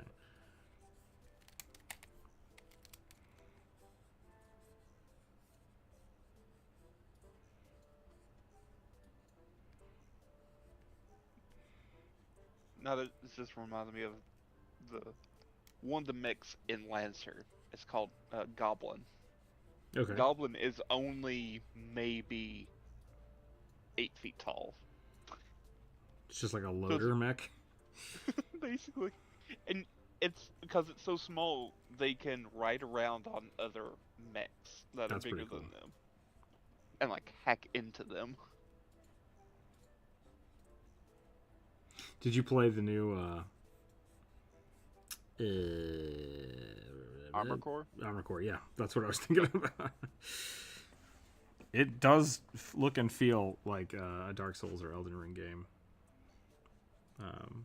But with robots. So that was pretty neat. It is a... It's a FromSoft game. Like. Well, yeah.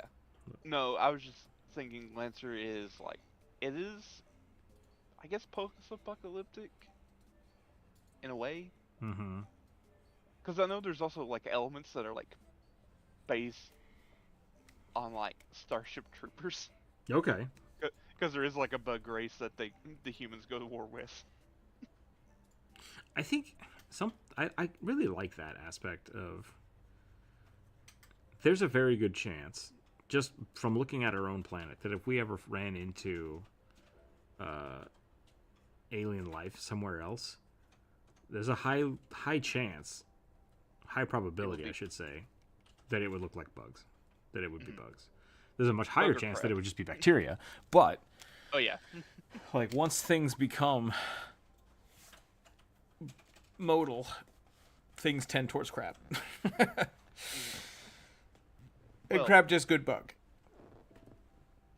Are crabs arthropods? Is that a term for them? I believe so. I think it's more correct to say that things become more arthropod-like, because early life on Earth, other than bacteria, was fish and bugs, basically, like trilobites. We're back into the nomenclature. Yeah. I'm gonna go back to all things become bugs, or all things become crab, and we'll just stick with that. How's that?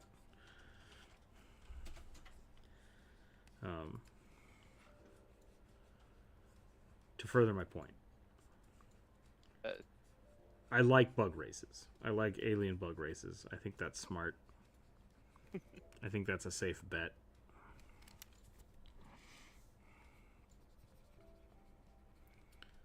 Question from the Peanut Gallery. Where are the training dummies in Gardania? Where are the training dummies in Gardania? They are by the Archer Guild, I believe. No, they're by the Herbalist Guild. Why of all places? I think it's because I think the Lancers Guild is there. There's some in the Lancers Guild. You can do that too, but I think the ones that are outside are out by the garden.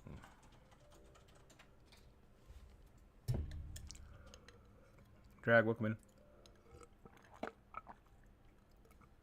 There is a point, I suppose, if you lock yourself in your car, do you become a cyborg? Mechanical components that you can't separate yourself from. Is a car a mech? I suppose a car is a mech. Is a, at what point does a forklift become a mech?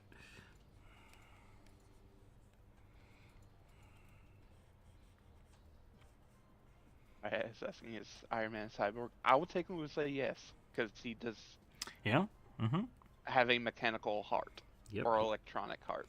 In some instances of the game, he can remove himself from the heart eventually, but I said game. Instances of the comic. I think in the movie he does as well, but... Yeah. But yeah, I would say cyborg. He uses a mech. Or power suit, if you will.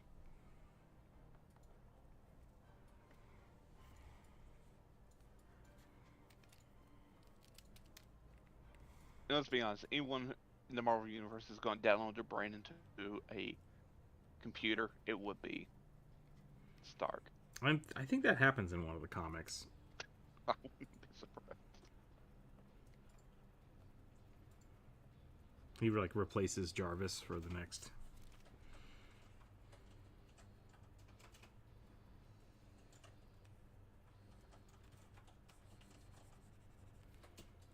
I'm still on the fence. I don't know. Maybe you're just thinking too hard about this, and Oh, I meant about like downloading your brain. oh, I might do it. nah. It's kind of the same thing with like teleportation. Like, if your body gets destroyed to teleport, would you do it?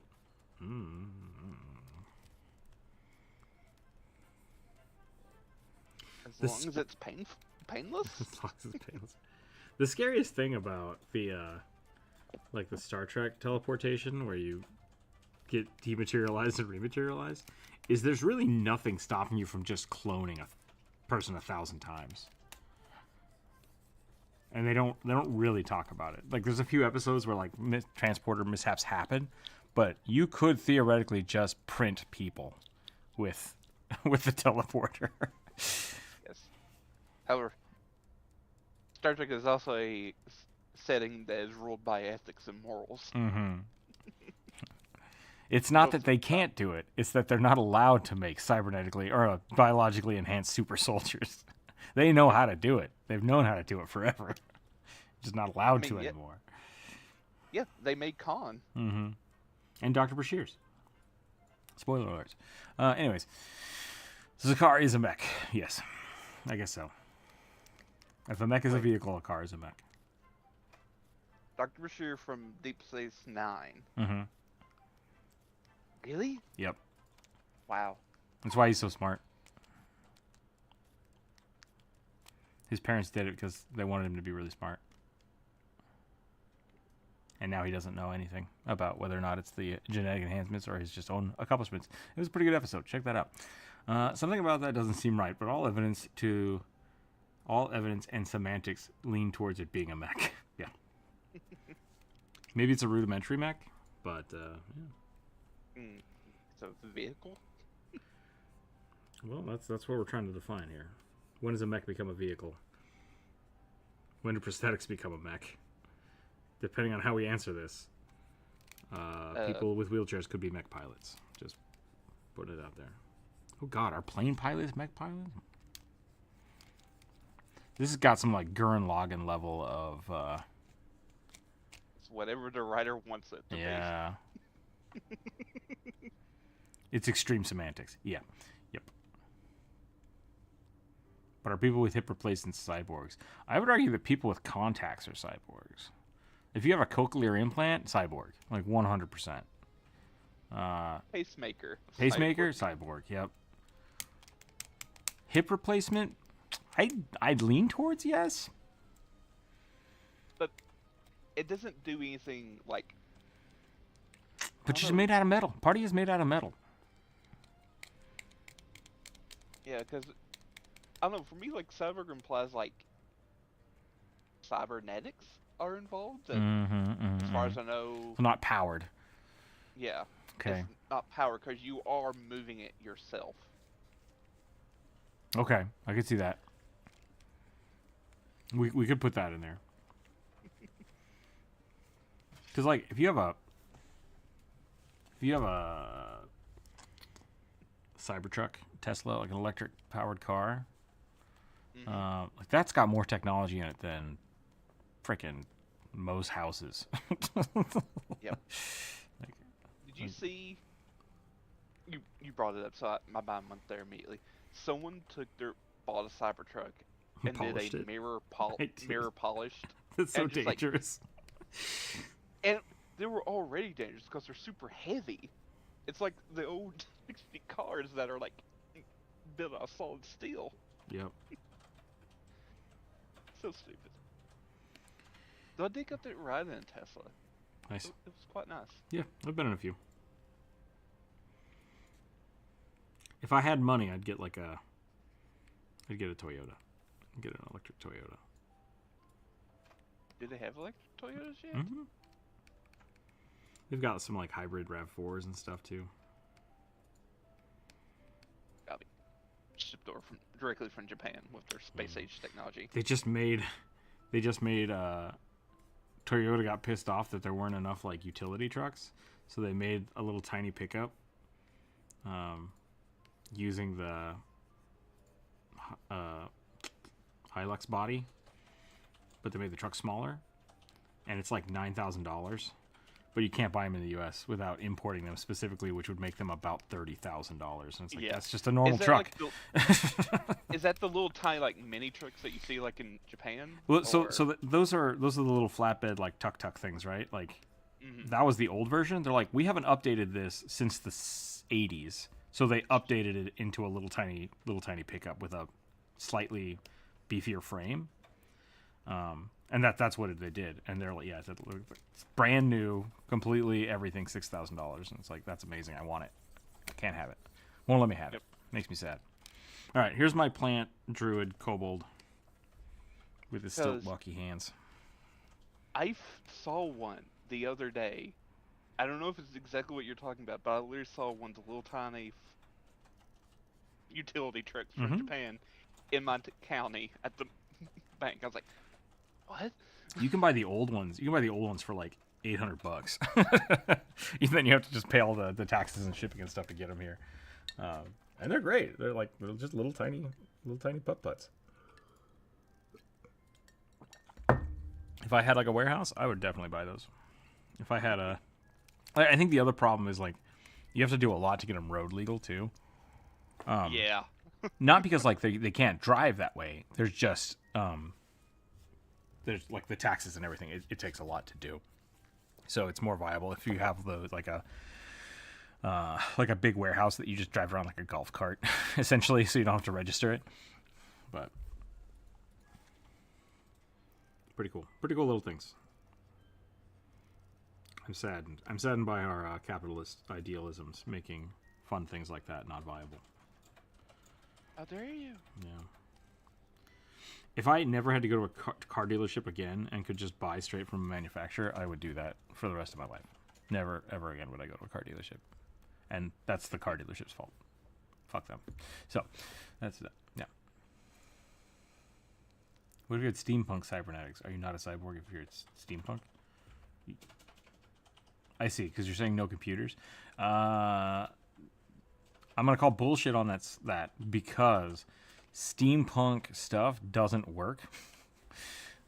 They treat steampunk like cybernetics. So, Yeah. like Full Metal Alchemist. I love Full Metal Alchemist. Don't get me wrong. There's no cybernetics. It's all pulleys and levers and springs, and that doesn't make any sense. So, I would say yes. I would say steampunk robot, totally viable if that's what they. Because like even on Steam Boy, the grandfather like burned himself with steam, and so then he just gave himself a cyborg head. It was really weird. Yep. I don't understand it. So there's a lot of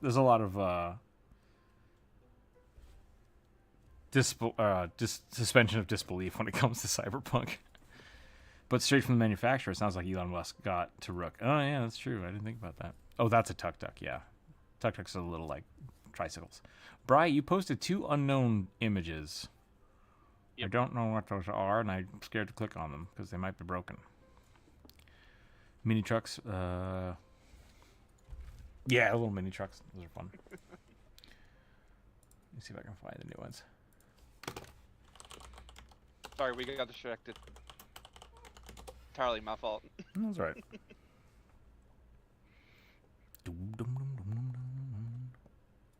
They look so simple to drive as well. Like,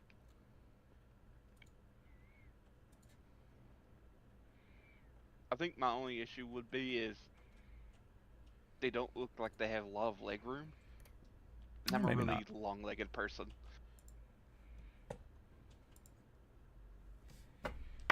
Alright, we're gonna do one more of these.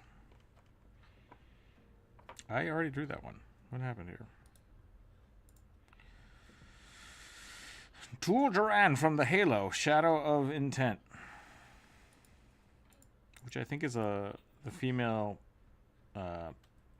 elite. All on you. Yeah.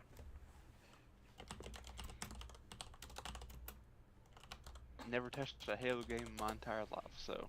The books are really good.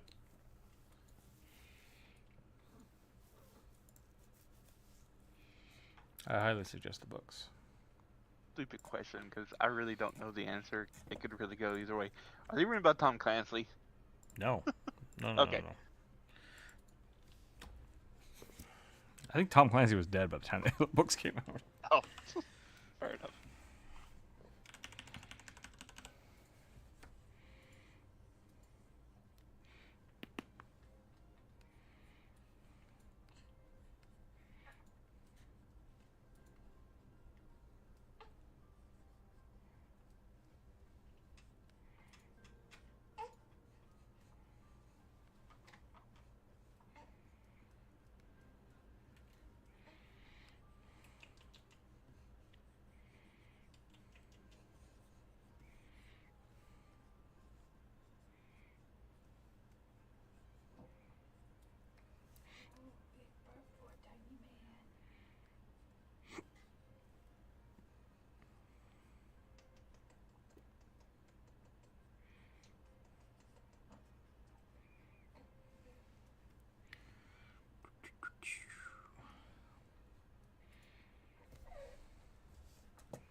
The what and the what? Have a petrol powered suit of armor. Yeah. This is supposed to be Tool Duran from Halo. So the Halo universe, the elites are one of the races of aliens. And this is just a specific one of them. I slightly hate their design because their mouths don't close. And I don't know, I think that was a issue with the polygons. Like the 3D model that was made for it had this issue and nobody corrected it, and then it just became canon, and it pisses me off.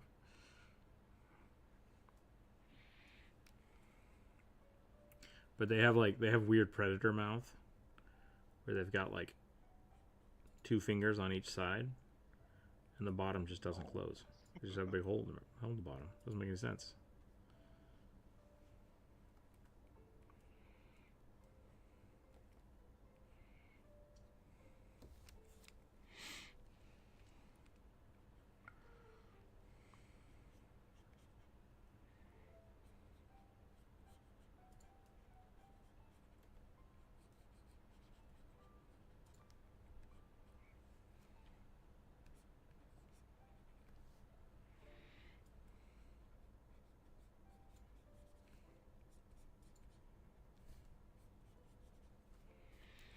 Apparently she's got like a light staff instead of an energy sword, energy staff.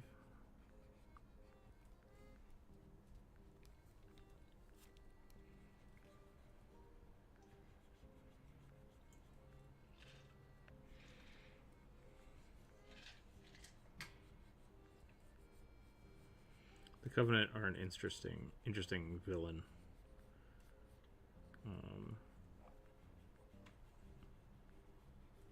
Because they are so obsessed with protecting the Forerunners from the Forerunners without understanding what the Forerunners are. It's like, all right. Blind faith, not great. But I guess they're using blind faith as a means of control, which maybe is a little more poignant than I realize now that I'm thinking about it.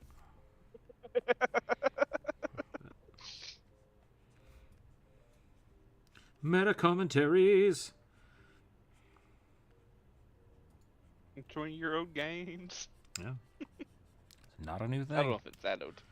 The first Halo came out, I think, in 2002. How was I? Sounds right. Something like that. So yeah, 20 years old.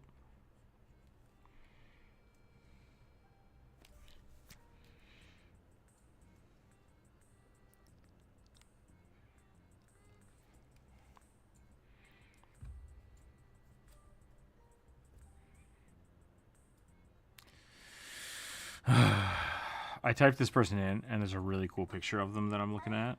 And then I'm looking at the other stuff that Google gave me, and it is just so horny. It makes me sad. The internet. Yeah.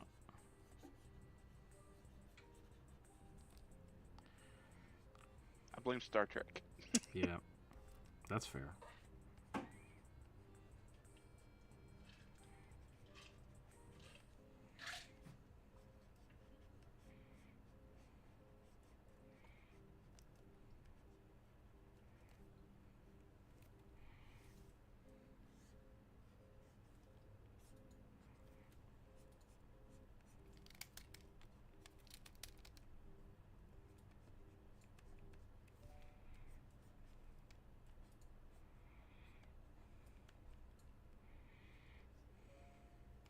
Hang on a second, I'll be back.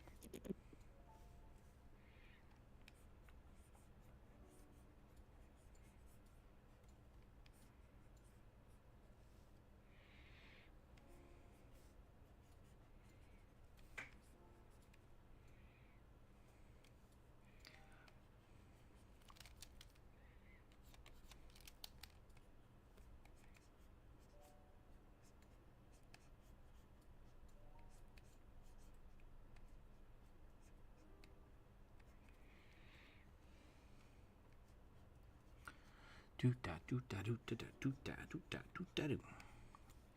think I'm running on fumes here. It's only 2:19. We had kind of a short stream today, but I am so tired. So tired. So we might call it after this one. And then we'll be back on Friday. Still gotta go change my oil and stuff today, so it's gonna be fun.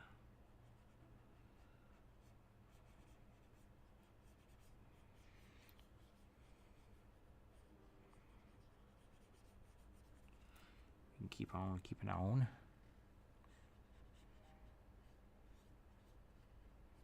Have D&D tonight, so that should be fun. I'm playing a Awakened Turtle Magus, so that should be interesting.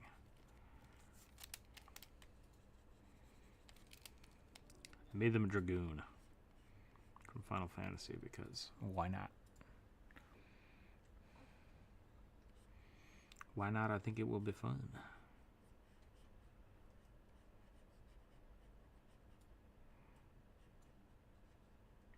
That looks better.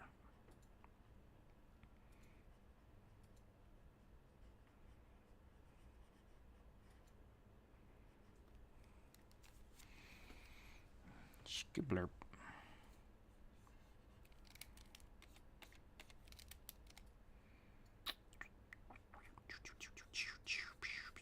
Okay. Do one of those, do that. friend's gonna be running a Star Wars 5e game soon. I'm a commando droid operative. Nice.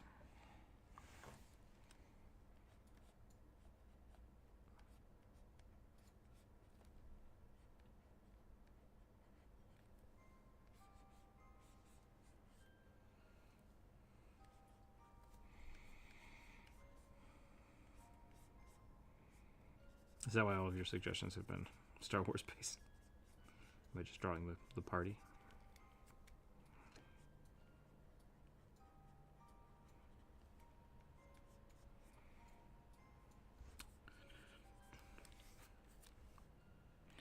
What does the knee look like here? Something like this? A little more hard body than necessary. That's what all the Halo stuff looks like.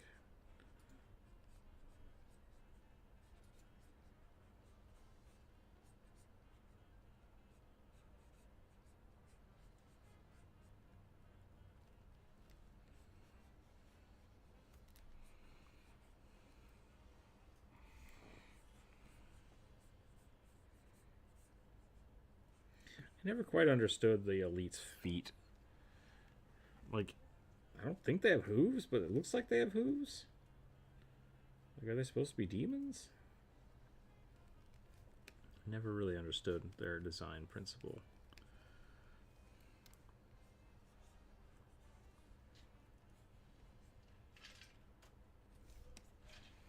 The Halo game is surprisingly vague when it comes to that kind of stuff.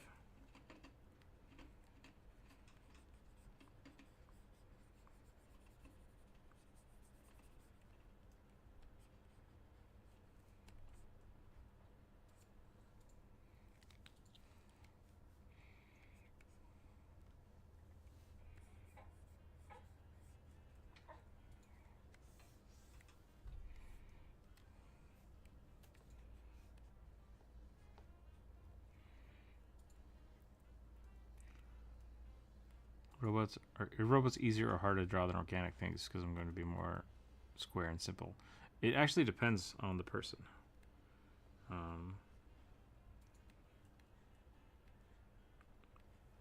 Not the robot. Like, it depends on the person preferences for drawing. Some people are really, really good at drawing hard surface, like spaceships and cars, and robots and armor. And some people are just better at drawing organic, with like more flowy lines and stuff. So it's preferential. I like doing both. I'm not great at ship, like hard surface ship designs, but I like drawing armor. So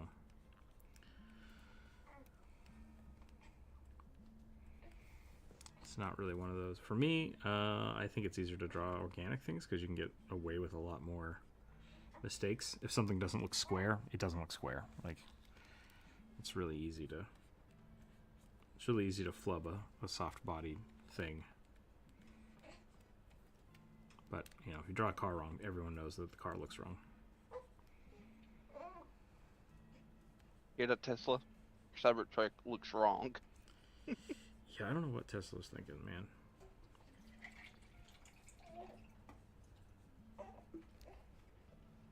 It was not in a good place when he designed it. I don't think he actually designed it. I think I mean, sure. But, yeah, definitely greenlit it. Yeah. Somebody said, yeah, make it look like that. And, or, no, we want it to look more boxy. We used to talk about this in design class. Like, the reason our roads are the size they are is because of chariots. So, like, we designed cars because of wagons, because of chariots, because of Rome, right? So, like, all of our roads are still designed in a way that was, you know, based off of something forever ago. So when you sit down to, like, design a car, you can't just do whatever you want because you're stuck within those confines because the world is just kind of built that way. That's why American roads are a lot wider, and that's why American sports cars don't fit in Italy, right? Because they were designed slightly different. And so with something like the Cybertruck, it very much feels like Tesla is just like, we're going to do it however we want and nothing matters. It's like there are hundreds of years of like research and development that are the reasons that cars look the way they do right now. And you're just kind of spitting in the face of that. It's very arrogant in my mind when you like, think about it like that. First cars literally were just motorized wagons. Yeah. A motor coach. But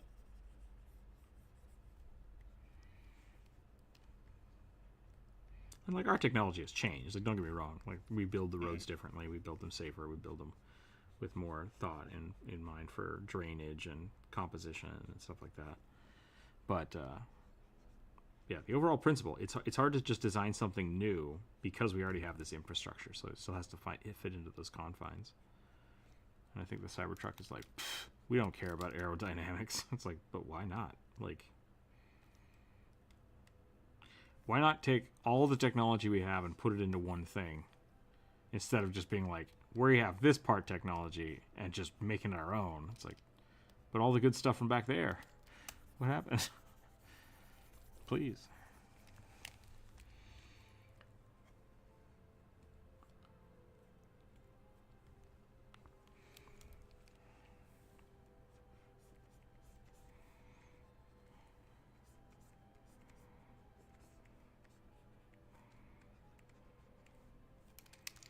This should be an energy sword.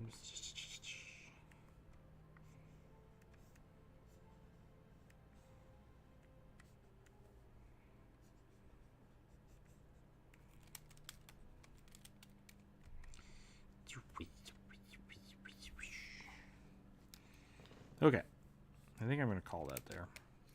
That's about all the steam I have for today.